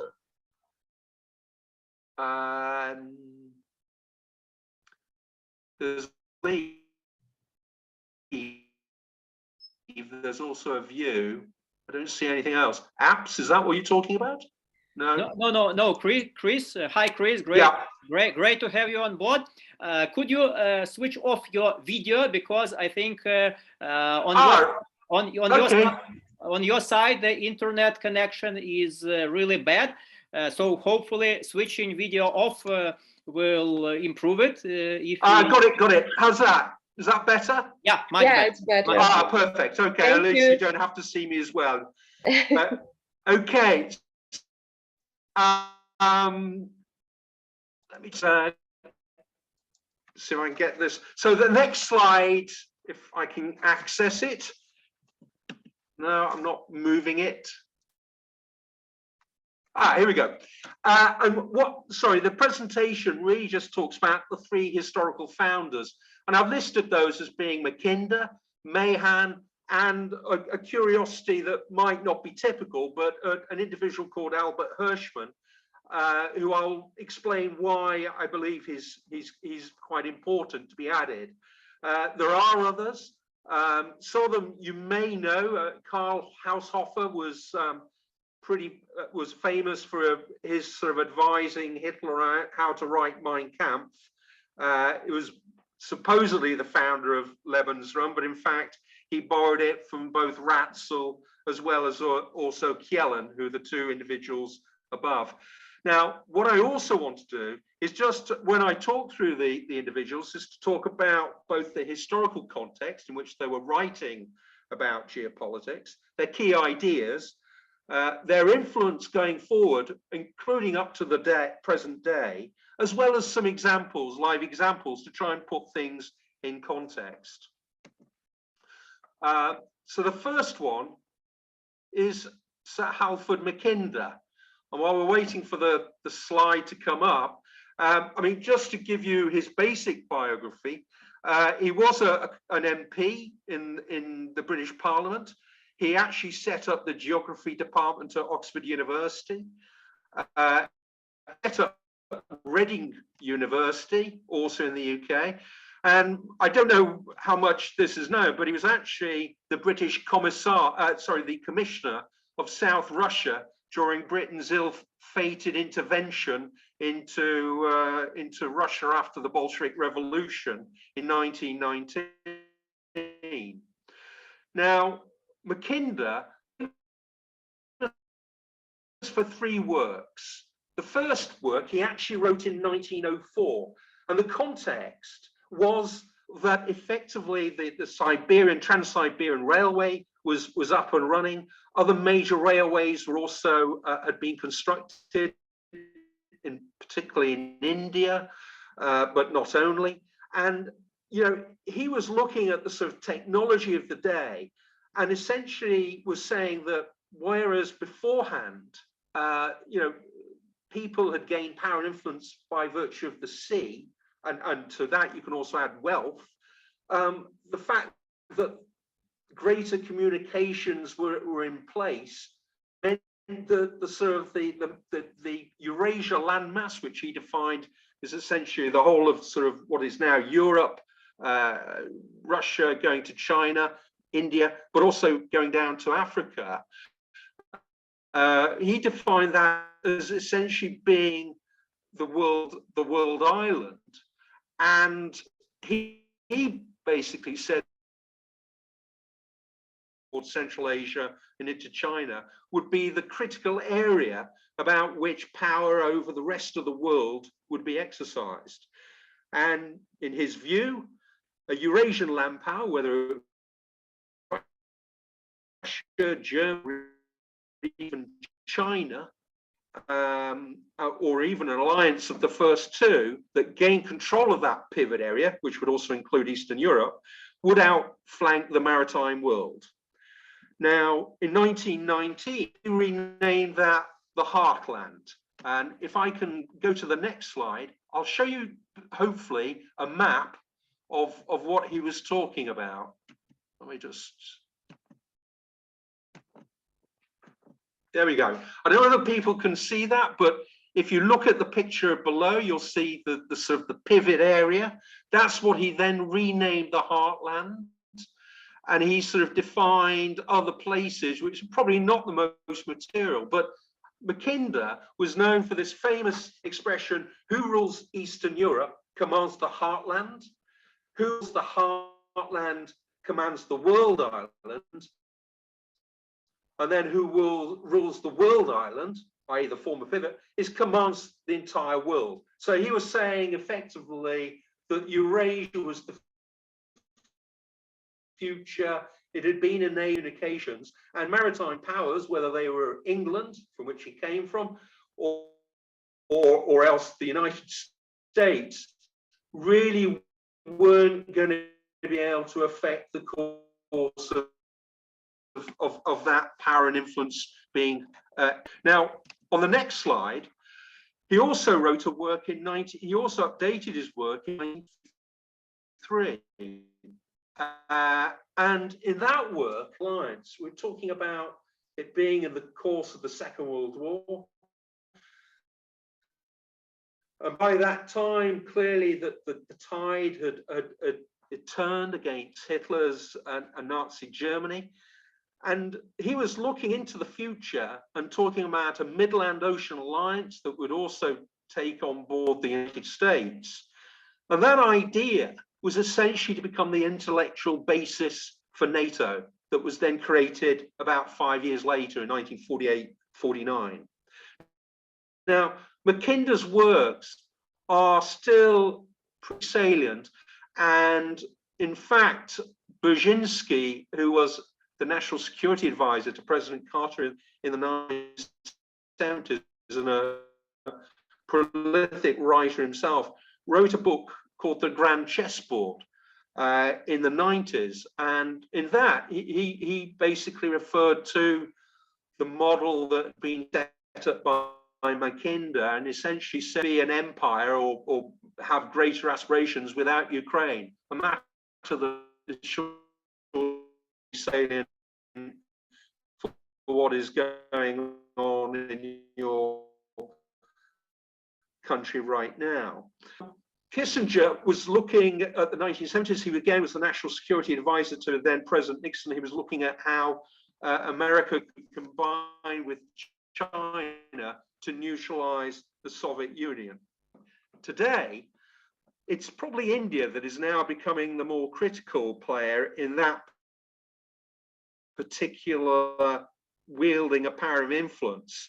And a lot of countries like the United Kingdom, the United States, Japan, Australia, and even France are looking to India to effectively maintain some control over the Eurasia landmass in terms of power and influence. The next of the number 10 was a prolific writer on geopolitics. And a lot of his works with about the influence of sea power upon history and the interest of America as a superpower.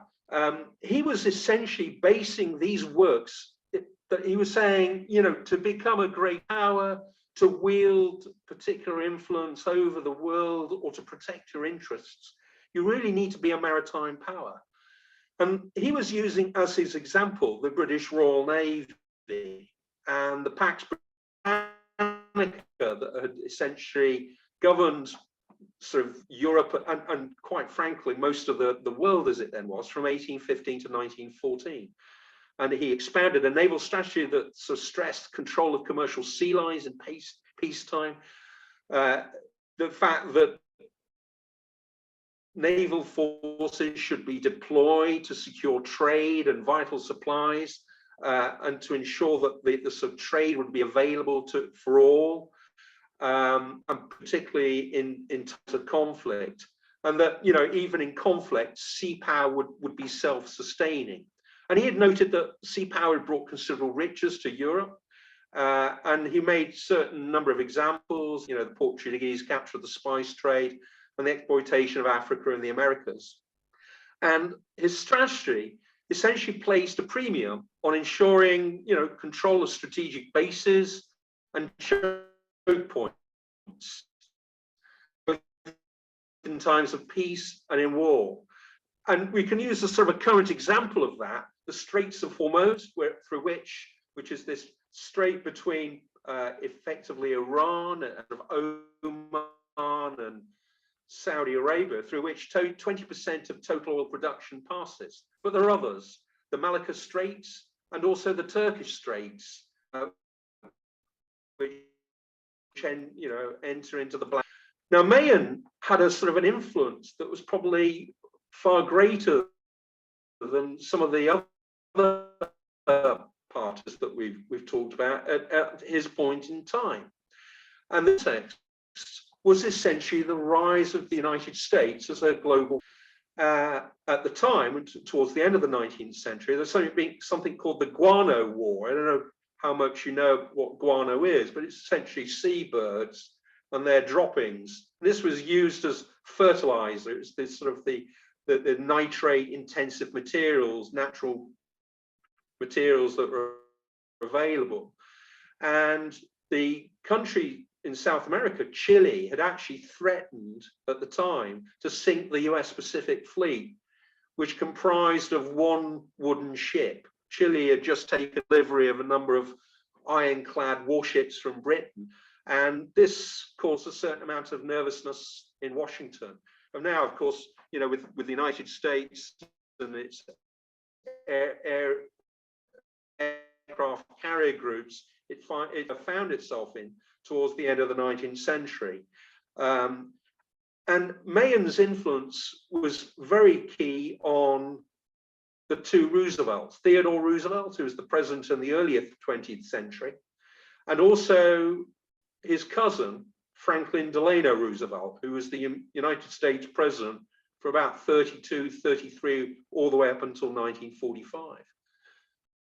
And they essentially rebuilt the United States Navy into something that could essentially dominate the global sea lanes, and actually took over from the Pax Britannica in providing the ability of trade to move quite quickly throughout the world unimpeded.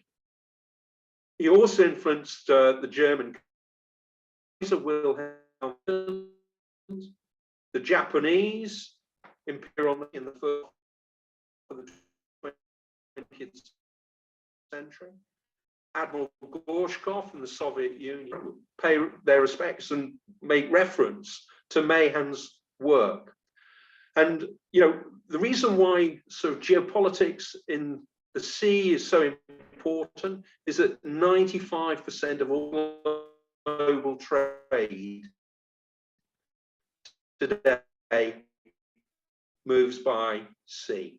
Of a person who died well over 100 years ago, that an alliance of United States, Britain, Germany, and Japan one day hold common cause against Russia and China.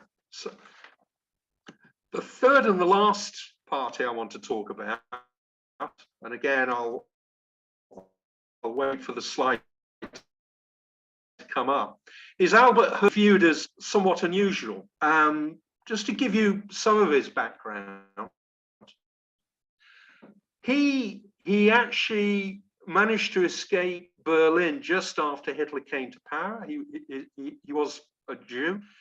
He fought in the Spanish Civil War in 1936, and just after that, he helped some very important refugees and intellectuals out of occupied France, including Hannah Arendt and also the famous painter Marc Chagall. Pavlo will probably be familiar with his name because he was involved with dependency theory and worked in Brazil on import substitution industry with, I think, a famous economist called Cardoso, who later became Brazil's president. But in 1941, he actually penned his key work, National Power and the Structure of Foreign Trade, which was actually only published just as the war was coming to the end. And this work, which is only a brief work, I mean, Hirschman, just sorry to finalize, Hirschman is a Nobel Prize winning economist. And he's actually probably one of the more easier economists to sort of read. I mean, he's a very fluent writer. This work that I refer to, The National Power, is only a brief work. And essentially, it examined the relationship between foreign trade and national power from the age of mercantilism, which is around about the sort of 17th century, up to the outbreak of World War II. And the emphasis of the book is on Nazi Germany's penetration of Southeast and Eastern Europe. And they're using trade as a means of both political pressure and leverage. And some of the comments from the book, one is, you know, the gains from trade. This is economists talk for the fact that if we, you know, if this trade goes on with another country, it helps the choice, it helps consumers, it, you know, they can probably pay less. But for him, Hirschman, he said that gain can also spell dependency of the country that receives the gain on the country that bestows it. So there's a transfer of that gain from the customer or the consuming country to the producer company. He also made a comment in the book, which I've cited in full. There is no such thing, he says, as purely economic relations with totalitarian states. Every business deal with them carries with it political, military, social, propaganda implications.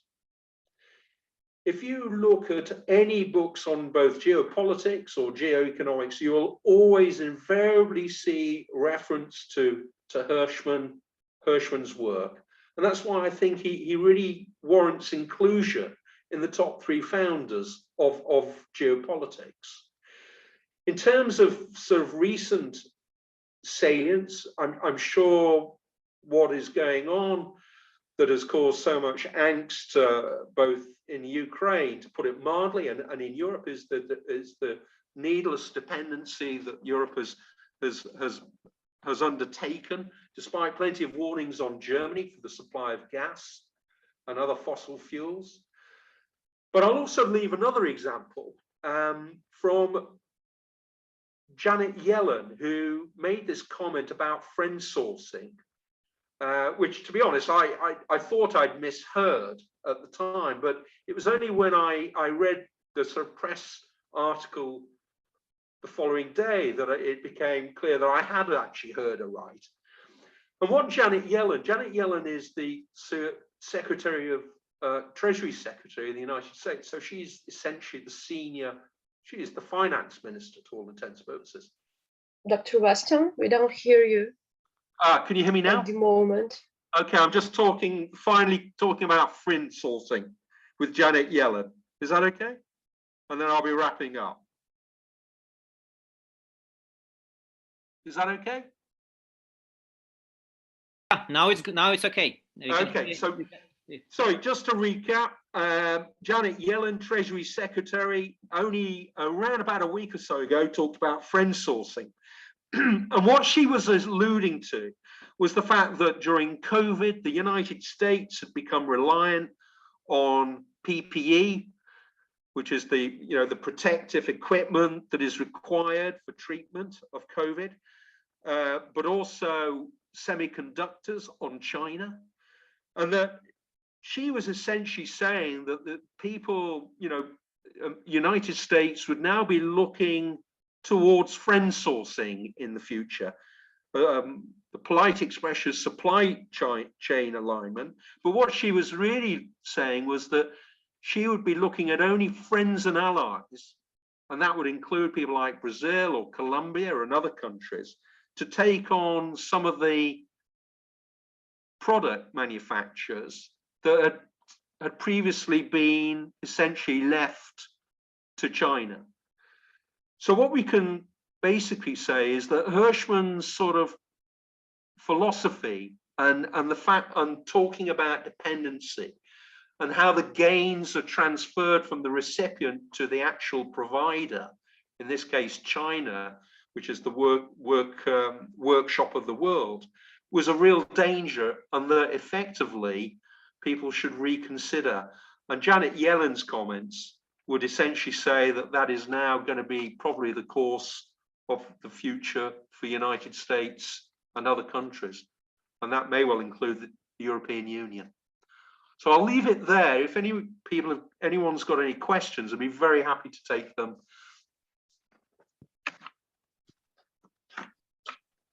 Yeah, Well, I do have a question, if I may. Sure.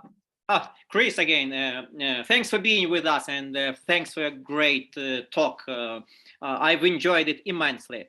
Well, my question is rather about future, and that could be not so distant future. Well, there's been much talk about the shift of global preponderance from the West and primarily from the United States to Asia, primarily to China. How do you envisage things will be unfolding given current geopolitical situation, and given that the West, with the United States at the helm, has shown that they still possess a very significant leverage over global finance, global economy, global affairs generally. So basically, what's your take? Okay. Are you witnessing this shift in global? Okay.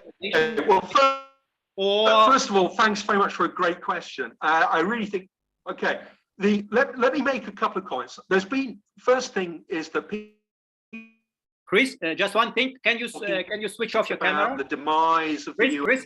Chris, can you switch off your camera? Okay, I'll switch off my camera. Connection is so much better. Okay, stop video. There you go. So let me deal with that two things. First of all, there's been a lot of talk about the US dollar's future. I think that the US dollar will still be prevalent for quite a long time to come. I know that it's dropped, it's used in about 70%, it was used in about 70% of all global foreign exchange transactions only about a decade ago. I think it's now down to about 59%, but even the Chinese yuan is 3%. So I think there are particular issues with China in terms of rule of law, and also it's particular issues in terms of demographics, but also where it stands as being a party that people can look to safeguard their money, which ultimately is still the US dollar's primary position. So, I mean, if you look at the sort of the United States dollar with other currencies like the sort of the European Union, remember, the euro and the Australian dollar, which is also widely used, and sterling, all essentially still underpinned by US power and influence. And therefore, on that basis, I don't see a material change, particularly with the yuan or the Chinese renminbi, sort of overcoming that advantage for quite a long time, if in fact at all. The other thing I will mention is also about the future of globalization. And that, I think, is going to be the critical point for the next critical period, is going to be taking place in that particular domain. It's very clear that the war in the Ukraine has caused immense irritation. Again, not just in Kiev, but in the European Union, with the sort of the Chinese reaction. And I think on the 1st of April, there was a talk, All Fool's Day call, they called it, which was between the leaders of the European Union, European Commission, and President Xi, and also the Chinese Prime Minister. And while there was not a threat made, there was a reminder that Chinese were doing, exports were something of the order about 40% of their total were going to the European Union, and only a very small fraction was going to Russia. And the European Union was not looking very happily or very contentedly on the position of China vis-a-vis what is going on in the Ukraine. And that is, I think, and will start to crack down further on China. And remember, the United States have not changed the tariff policies. And they're also planning to go along with this French sourcing that I've referred to. Sorry if I've gone on a bit too long on that, but I thought it was important to make those 2 points. Maybe I should do a paper for you on that, Pavlo. Okay, can I have a very quick follow-up question? Sure. Well, again, up until recently, there's been a lot of talk about unparalleled Chinese manufacturing capacity.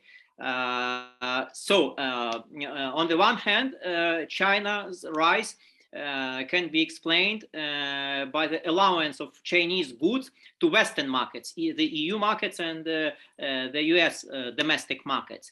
So, but how far this interdependency has gone? Western consumers upon Chinese manufactured goods, and Chinese manufacturers upon Western consumers for their goods. Who's got an upper hand in this uneasy relationship? Who can make the first move, and well, who can risk rolling the dice? Okay, I think let's just also just set some boundaries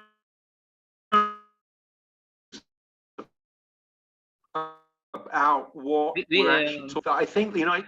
Can you hear me? Just now, could you repeat what you've just said? Because the real, I think it's important to set some boundaries on the actual discussion. I think what is driven the United States to reconsider its dependence, higher value, the higher value added chain in terms of technology. And that has caused certainly the Americans to reconsider why they should allow China to take the benefits of their technology, some of which has been stolen, but also some of the materials that they've affected. A lot of that is the sort of the high tech that goes into the chips. And that's why they've blocked people like Huawei and some of the other big Chinese high tech companies, because they're very much concerned about the fact that China is going to be exploiting that position to dominate the whole of the high tech sector. So that's the United States concern. I think, frankly, they won't have, they do not have a tremendous problem with what I would say non-strategic goods. So in other words, if the Chinese are wanting to sell textiles into Walmart, that I don't think is a problem. Where I think there is a problem is dependency that has grown up around strategic aspects. And the most important thing is the raw earth minerals, the rare earth minerals, rare earth metals, which are essentially going to be the way to the green energy switch. And the problem there is that I think China essentially produces about 90% of all of these materials, and then it also processes them. So the big problem that I think is being set up, which I think a lot of people both in the European Union and the United States are now concerned about, is if we are talking about a switch from the sort of fossil fuels to this new green energy, what are we talking about? We are just going to be swapping President Putin for President Xi. So what is, are we not just essentially just going to create a bigger rod for our back in terms of dependency for how we access that materials? And I think there's a big discussion now going on, not just with the United States and the European Union, but with other countries, because Japan, I think, was first hit by China trying to blockade these provision of rare earth minerals back in 2010. And that was a wake-up call to a lot of other people that, what are we going to be doing? Are we going to be essentially just trying to create a greener planet, but we're going to be reliant on President Xi for all the materials for that? So I think that's where this debate is going to go. I don't think it's going to be for everything. It's just going to be what is defined as being strategic materials or vital strategic sectors for a particular economy. Okay, thanks, Chris. Anyone else have any questions?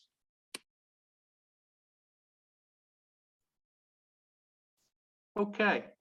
Well, I don't see any raised hand, but maybe later we will check the chat. Thank you very much for your impressive and brilliant speech, as always, as usual. Thank you very much, Olena. Thanks again, Pavlo. And I wish you all in Kiev to take care and look after yourselves, okay? We give you solidarity from both Poland, my home country, and my country of birth, England, okay? Thank you. Thank you very much. Thank you. Thank you. Well, I think it's time now to let our next speaker talk. Our next speaker is from sunny Spain, also from our friendly University of Malaga. It's Dr. Lucía Aragüez Valenzuela. It's your turn, please. The floor is yours. Okay, thank you so much. Thank I you. would like to share my screen. So, yes. You can share. Now. Yeah, it's okay. You can see it. Okay. Well, so let's start. Well, let me see. Oh, sorry. Just one thing. Now, yes. Well, good afternoon, everyone. First of all, I would like to thank for the invitation to participate in this international event. And on the other hand, I would like to express my sincere condolence for the tragic situation you are going through. It is simply inexplicable. Well, I would like to, I'm going to try to explain it in English, but please excuse me in advance for any inaccuracy I may say, since English is not my first language. Well, my presentation is titled Ukrainian Refugees in Spain. And I would like to talk about some aspects about labor markets, okay? So before I begin, I would like to give you a brief outline of what my presentation will be about.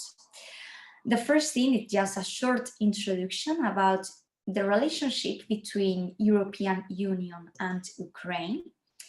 Secondly, the European Union measure on Ukrainian refugees. The next one, in this specific case, it will be talking about my country. So the third aspect is about measure in Spain regarding Ukrainian refugees. And finally, I would like to tell you some actions of the University of Malaga in support of the Ukrainian citizenship. Okay, so yeah, let's start. Well, the first thing to mention, as you obviously know, is that Ukraine is not part of the European Union. That has an important consequences for freedom of movement, residence, and work in any European Union member state. Okay, so in this context, I'm going to try to explain some aspects, some social and labor aspects that are changed. It is true that in the exceptional situation of the war, where the European Union has shown great solidarity with Ukrainian citizens, it has of course approved a special regime of temporary protection, allowing residence and work permits in any European Union member state. Okay, so this has been possible thanks to the 2001 directive. This is the first time that Article 5 of this directive has been implemented to coordinate all member states of the European Union in articulating this temporary protection for Ukrainian refugees. Okay, so who can apply for this temporary protection? That is the question. So in this case, we have different type of Ukrainian citizens. The first one is Ukrainian national and member of their family who left Ukraine on or after 24 of February. Secondly, Ukrainian national and member of their family staying in Spain before that date, okay? And as the result of the war, they can't return to Ukraine. Thirdly, national of Ukraine who were in an irregular situation in Spain before that date, and they can't return to Ukraine. Fourthly, refugees and beneficiaries of international protection in Ukraine and then family members who left Ukraine in this state. And the last one, it's third country national or stately people who were legally residing in Ukraine on the basis of a valid legal resident permit, issued in accordance with Ukrainian law. And obviously they can't return to their country. In this regard, we must point out a question regarding what it means by family member. Okay, so in this case, we refer to a spouse or their common law parent. On the other hand, your married minor children or your spouse minor children without distinction as to whether they were born in or out of wedlock or were adopted.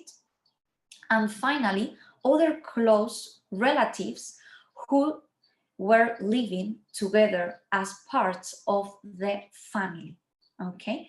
Unit at the time of these circumstances. But what rights they have, the Ukrainian refugees can have under this temporary protection?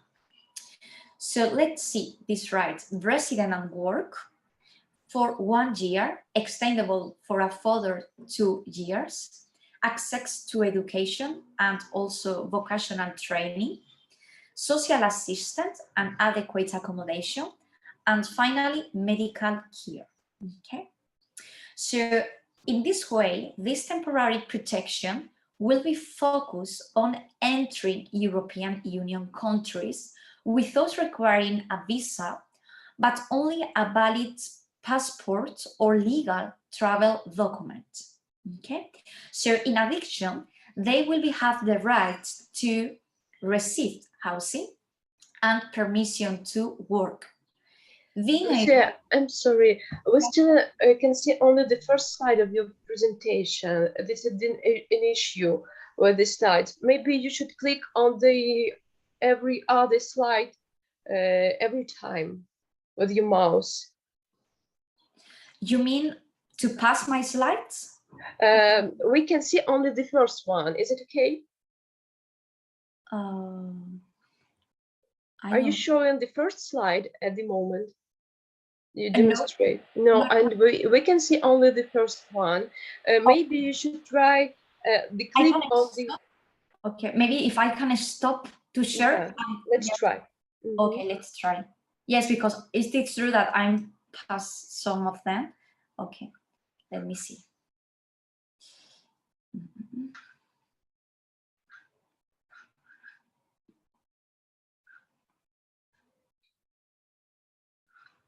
Oh, yeah, it's the 8th one.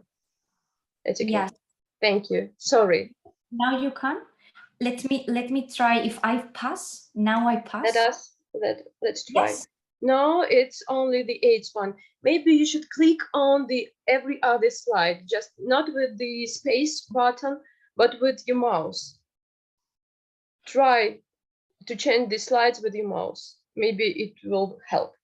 Yeah, I'm doing that. No, we see only the 8th one.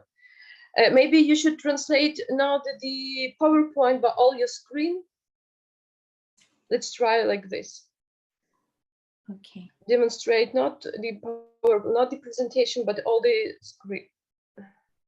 So maybe now, if yeah, it works. Good, thank you. Okay, so now, yeah, like that's much better, right? Okay. So we was, yes, talking about the rights, okay? So we was talking about resident and work. This is just for 1 year. It could be also extendable, how I told you before. Also access to education and vocational training, social assistance and adequate accommodation, and finally, medical care, okay? So what's mean this type of rights? So in this case, when we are talking about this right, means that the Ukrainian refugees can access to the different countries of the European Union without a visa, okay? That means that if they just only have travel valid document like a passport or something like that, they can access to different countries of the European Union. And also they can have the right to resident there and also to work in this area. They can work by themselves or they can work to others, okay? They can be independent workers or dependent workers.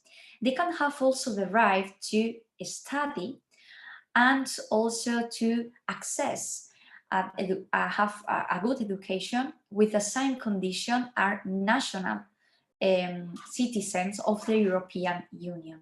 And obviously they can access to public benefits, okay?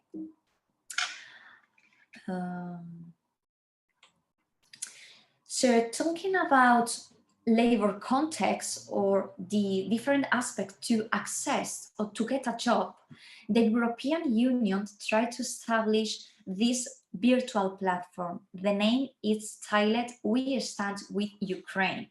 This is a virtual platform who tried to connect Ukrainian refugees with some offers to get a job, okay? So the thing here is that they can apply from anywhere, and this is a good option to get a job and to access to different labor conditions from different member states of the European Union. It depends on the Ukrainian refugees state. Okay. And finally, in this map, we can see more or less the how many Ukrainian refugees left from Ukraine just to get other type of opportunities to live, to residence, and also to get a job in these different areas. So now I would like to talk some aspects about my country. How I told you before, we have an European directive which established a procedure to accept temporary some Ukrainian refugees with the right to get a residence and also to get a job. So what is the situation in my country, in Spain? Well, the Spanish government tried to implement this temporary protection through the directive that I told you before, 2001. The idea is try to respond the different requests that the Ukrainian refugees sent to my country, and the maximum time that Spain had to answer this request for this temporary protection, it's more or less 24 hours. Nowadays, there are 73,000 Ukrainian refugees who has this temporary international protection in Spain, okay? So how we can see in this graph, the green color are women that they are nowadays in Spain with this protection, and in yellow color are men, okay? They are also separate through different ages, but more or less we can see how is the situation of Ukrainian refugees in my country, okay? And what about labor aspects? In Spain, how I told you before, talking about European Union, there was a virtual platform to facilitate the incorporation to the labor market to Ukrainian refugees. In Spain, we have a similar situation. In this case, we have two virtual platforms. The first one is itsforukrainians.com, and also Companies for Ukraine, to try to act like an intermediary between offers of job and also Ukrainian refugees to have a job in my country and to regulate more or less their situation. And I would like to tell you just some things about the University of Malaga. This is just the last part of my speech. And the University of Malaga collaborates with CRUE, which is the Conference of Rectors of Spanish University, to mitigate the negative circumstances of the work. So in this case, in Malaga, they offer free Spanish languages courses for Ukrainian refugees, collection points for aid material in the university complex, avoid an aid action with the Ukrainian consulate, and also humanitarian aid for refugees in homes. Okay, this is some initiatives that the University of Malaga implements in my city. And to the end, just some final reflection.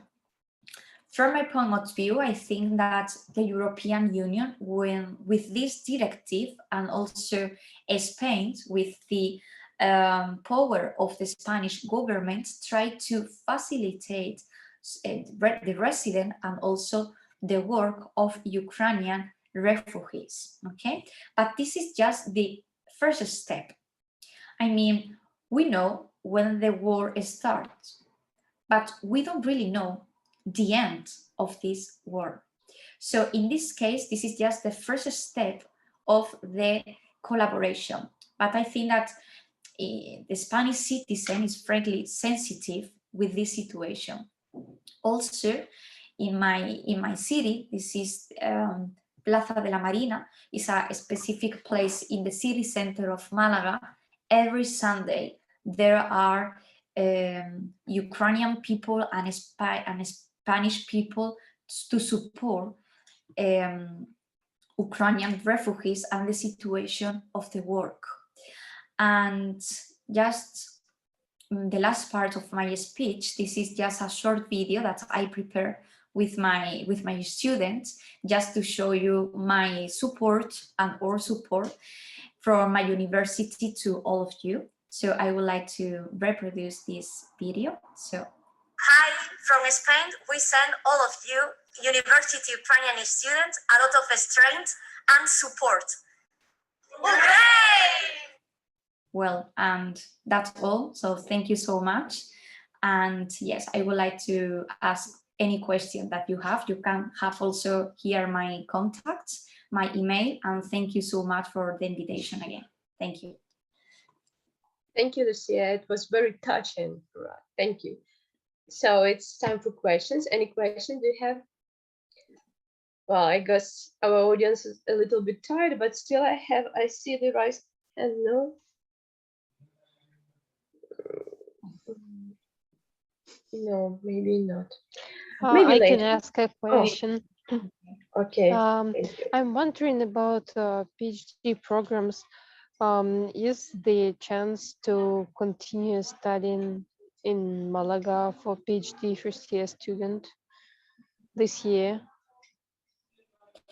Okay, I don't know if I understand correctly. You mean that a PhD student who are in Spain, or? Yes, if there is a PhD student in Spain, if there is a chance to join the studying right now. Yes, well, in the case of Spain, we have so many PhD students. My field is labor law, so some of them are trying to, in their research, trying to establish some comparative legislation talking about labor law between Ukraine and Spain. And there are some research about this situation because this is an aspect, it's a global aspect. I mean, in this case, it's something that affects for all of us. My field, it's no international law, it's labor law. But in this case, when we are talking about refugees, when we are talking about different working conditions, this is an aspect that for PhD students are very interested on that. And they are trying to publish some articles about what is the situation of Ukraine and what is the situation about workers now, and how can they implement their situation that they have in their country, and now how can they affect about that, not only in a labor context, also in a social and cultural context. So my PRT are very sensitive about this situation, and yes, they try to research about that. I see. And is there a chance to join online studying? Like if the student is not in Spain but in Europe? And Yes. I was thinking more of a mathematical degree rather than social. Okay. Well, in this case, there are so many virtual conferences that maybe you can join about that. There are some of them that maybe you can check it. So in the official page of the University of Malaga, if you want, I can share the official websites, and they offers there some programs and also some conference talking about different aspects. So if you are related on mathematics that you told me before, maybe there you can find some aspects that maybe you are interested in that. Okay. Okay, thank you. The website. Okay. Thank you. Thank you. Okay. I can add just for our not for speaker, but for Alexander, as far as I remember, one of our PhD students at the moment is studying via academic mobility program in Malaga University, just within academic mobility program. So you should check the opportunities in our local mobility office, first of all. Okay. Yeah, for sure. I would like to share the website of our international office in my country, in my city in Spain, because in other cities I don't really know, but in my city there are some exchange programs. So I think that maybe it's good for you just if I share that, and you can see all the information, and also to have the official contact to know who is the person who organized that. This person can share with you some knowledge about this type of mobilities. But yes, for sure, I'm going to share in the chat and you can check it, okay? And it is in English, so I think that it could be easier for you if you want to see these things, okay? No worries. Thank you. Thank you, Lucia. Okay, let us move.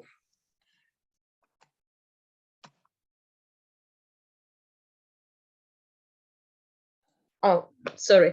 Our next speaker is our PhD student. So I switch on Ukrainian language.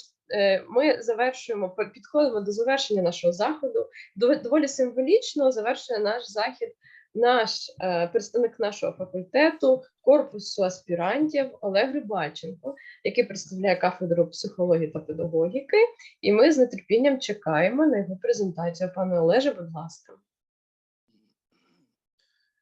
Дякую.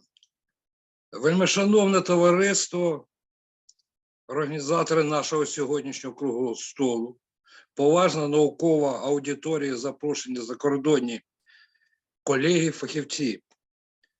На початку свого виступу хочу подякувати в першу чергу керівництву факультету соціології і права, а також кафедри психології і педагогіки за участь і представлену можливість анонсувати доповідь на тему загрози інформаційної безпеки особистості, яка, на мій погляд, як колишнього військового чутлива і дуже актуальна в наші теперішні часи в період війни, яку розв'язала агресивна політика керівництва Росії проти нашої держави, незалежної України. Отже, прошу вашої уваги. Минулої цивілізації, теперішній світ, навколишнє природне середовище і соціальні явища в суспільстві, питання благополуччя, забезпечення безпеки, а саме захист життя і збереження здоров'я людини в будь-якій державі, не спроможні існувати без такого поняття, як інформація. Як відомо, термін інформація походить від латинського слова information, що означає відомості, роз'яснення, виклад. Інформація – це все те, що безпосередньо впливає на людину, все те, що людина бачить, чує, відчуває, сприймає, отримує і передає, використовується тощо у своєму повсякденному житті. Інформація для людини, в першу чергу, це джерело існування у суспільстві, а по-друге, безцінний накопичений скарб для виживання при загрозливих обставинах або важких умовах. Сьогодні, як ніколи в державі Україна, інформація перетворилась на важливий воєнний, економічний, політичний та соціальний ресурс. Сучасна свідомість, задовольняючи потреби українців в отриманні та переробці інформації, сприяє їхній орієнтації в швидко змінюваних політичних, соціально-економічних умовах в період бойових дій, наполягає бути пильними і гнучкими у сприйнятті відомостей, а також бути активними учасниками в тих чи інших суспільно-політичних, громадських, військових подіях. З одного боку, наявність скривленої та брехливої інформації характеризує небезпеку і, як наслідок, нестійкий психологічний стан особистості, тому що дезінформація дестабілізує особистісну поведінку, спотворює взаємозв'язки і колективну діяльність людини у суспільстві. А з іншого боку, за своєю природою викликає у людини потребу в безпеці, прагнення особистості до щирості і відвертості, гідності і справедливості, а також відчуттю захисту від зовні негативного впливу, готовності до супротиву і боротьби з вигадками, плітками і фейками. Поняття безпеки є багатозначним і багатофункціональним. Сучасні науковці надають велику кількість його тлумачень залежно від її різновидів. Серед основних змістовних понять безпека можна виділити наступні. Це безпека як внутрішнє самовідчуття людини, безпека як необхідна умова індивідуальної свободи, безпека як умова розвитку соціуму, і безпека як стан держави або міжнародного співтовариства держав.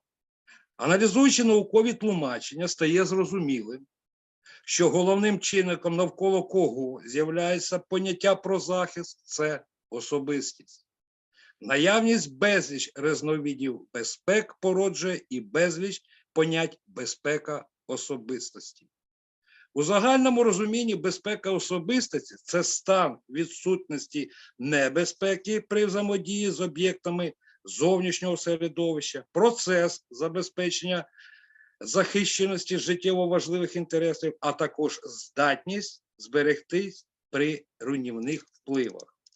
Серед різноманітних видів безпек, таких як військова, економічна, техногенна, політична, правова, соціальна, психологічна тощо, в залежності від функціональної спрямованості, виділяють інформаційну безпеку. Тому інформаційна безпека особистості – це особливий стан специфічної захищеності і гарант непохитної стійкості людини до руйнівних сил та засобів інформаційному просторі середовища. Розглядаючи інформаційну безпеку особистості у вузькому зрозумінні, потрібно взяти до уваги, що це стан захищеності психіки людини від негативного впливу, який здійснюється шляхом упровадження деструктивної інформації у свідомості або у півсвідомості людини, що призводить до неадекватного сприйняття нею дійсності. А розглядаючи інформаційну безпеку особистості в широкому розумінні, слід розглядати, що в першу чергу це належний рівень теоретичної і практичної підготовки особистості, при якому досягається захищеність і реалізації життєво важливих інтересів і гармонійних розвиток незалежно від інформаційних загроз. По-друге, це здатність держави створити можливості для гармонійного розвитку і задоволення потреб особистості в інформації, незалежно від інформаційних загроз. Втретє, це розвиток і гарантоване використання інформаційного середовища в інтересах особистості. І четверте, це захищеність особистості від різного роду інформаційних небезпек. Потрібно окремо зауважити, що на стан інформаційної безпеки особистості впливають багато різноманітних чинників, але серед них в першу чергу визнають загрози та ризики. Загрози інформаційної безпеки можна трактувати як сукупність внутрішніх та зовнішніх умов, які можуть нанести шкоду інтересам особистості та суспільства через небажані інформаційні атаки на відповідні об'єкти інформаційної інфраструктури держави. А вдале, вміле і ефективне управління небезпеками і пов'язане з ними загрозами сприймає їх успішному усуненню. Так, на думку науковця Сащука, враховуючи той факт, що під впливом інформаційних атак може цілеспрямовано змінитися світогляд та мораль як окремих осіб, так і суспільства в цілому, нав'язуються чужі інтереси, мотиви, спосіб життя. На перший план випливає аналіз сутності та форм проявів сучасних методів прихованого агресивного впливу, вияву дій, що мають цілеспрямований агресивний характер і які протирічать інтересам національної безпеки та вироблення механізмів протидії їм у всіх напрямках. З аналізу інших досліджень, таких науковців, як Горбатюка, Гацалюка, Ліпкана та інших, стало відомо, що були виділені види загроз інформаційної безпеці, а саме загрози впливу неякісної інформації, тобто недостовірної, фальшивої, дезінформуючої на особистість, суспільство, державу. Друге, це загрози несанкціонованого і неправомірного впливу сторонніх осіб на інформацію, інформаційні ресурси. Третє, збої в роботі, обладнання. Четверте, загрози інформаційним правам і свободам особистості. Також треба зазначити, що висновки більшості наукових робіт галузевих фахівців свідчать і про джерела загроз інформаційної безпеки, які були розподілені на 3 групи, де перша група – це джерела загроз інформаційної безпеки, тобто забезпеченню конституційних прав і свобод людини і громадян на доступ до відкритої інформації, на використання цієї інформації в інтересах здійснення незабороненої законом діяльності, а також у захисті інформації, що забезпечує особисту безпеку, духовний та інтелектуальний розвиток. Друга група – це джерела загроз інформаційної безпеці суспільства, безперервне ускладнення інформаційних систем і мереж зв'язку критично важливих інфраструктур забезпечення життя суспільства. Третя група – це джерела інформаційної безпеці держави, отримання протиправного доступу до відомостей, що складають державну таємницю, до іншої конфіденційної інформації, розкриття якої може занести збиток державі, спроби реалізації концепції ведення інформаційних війн, неконтрольоване розповсюдження інформаційної зброї. На мою думку, важливо визначити, що несприятливі ситуації чи події для людини – це лише показники наявності небезпек. І поки ці показники не трансформуються в критерії загроз, існує лише ризик заподіяння шкоди чи збитку особистості. В суспільстві велика кількість різноманітних загроз інформаційної безпеці особистості сплітаються і перетинаються між собою. Вони тісно пов'язані і суттєво впливають на психологічний стан людини. Рівень психологічної загрози значно залежить від кількості і сили дії небезпечних факторів на свідомість людини. Що більше таких факторів, то швидше небезпека переростає в психологічну загрозу, унаслідок чого виникає деструктивна поведінка особистості. Тому загроза – це суб'єктивна ознака, яка викливає особистості необхідність захищатися від несприятливих подій. Поруч з нещастям, лихом, катастрофами та війнами завжди існують страшні, жахливі, екстремальні ситуації і форс-мажорні обставини.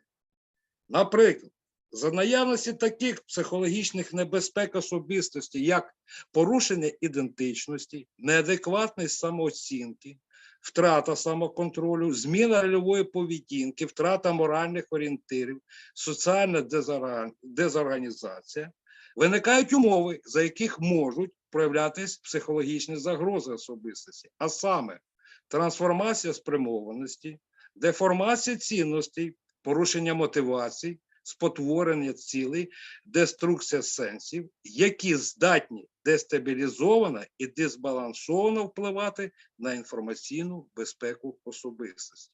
В теперішні часи в нашій державі інформаційній безпеці особистості як ніколи потрібно постійно уділяти особливу увагу, тому що загрози провокують неадекватну, а іноді агресивну поведінку і людини у суспільстві, і наслідок, і пов'язані з ними наслідки.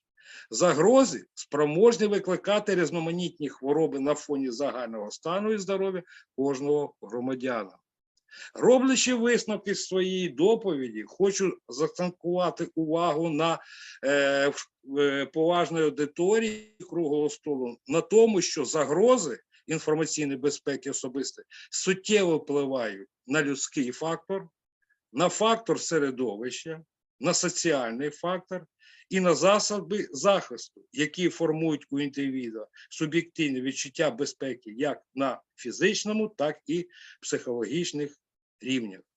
Дякую, за доповідь закінчив. Дуже дякую вам, пане Олеже. До речі, якщо когось зацікавила тематика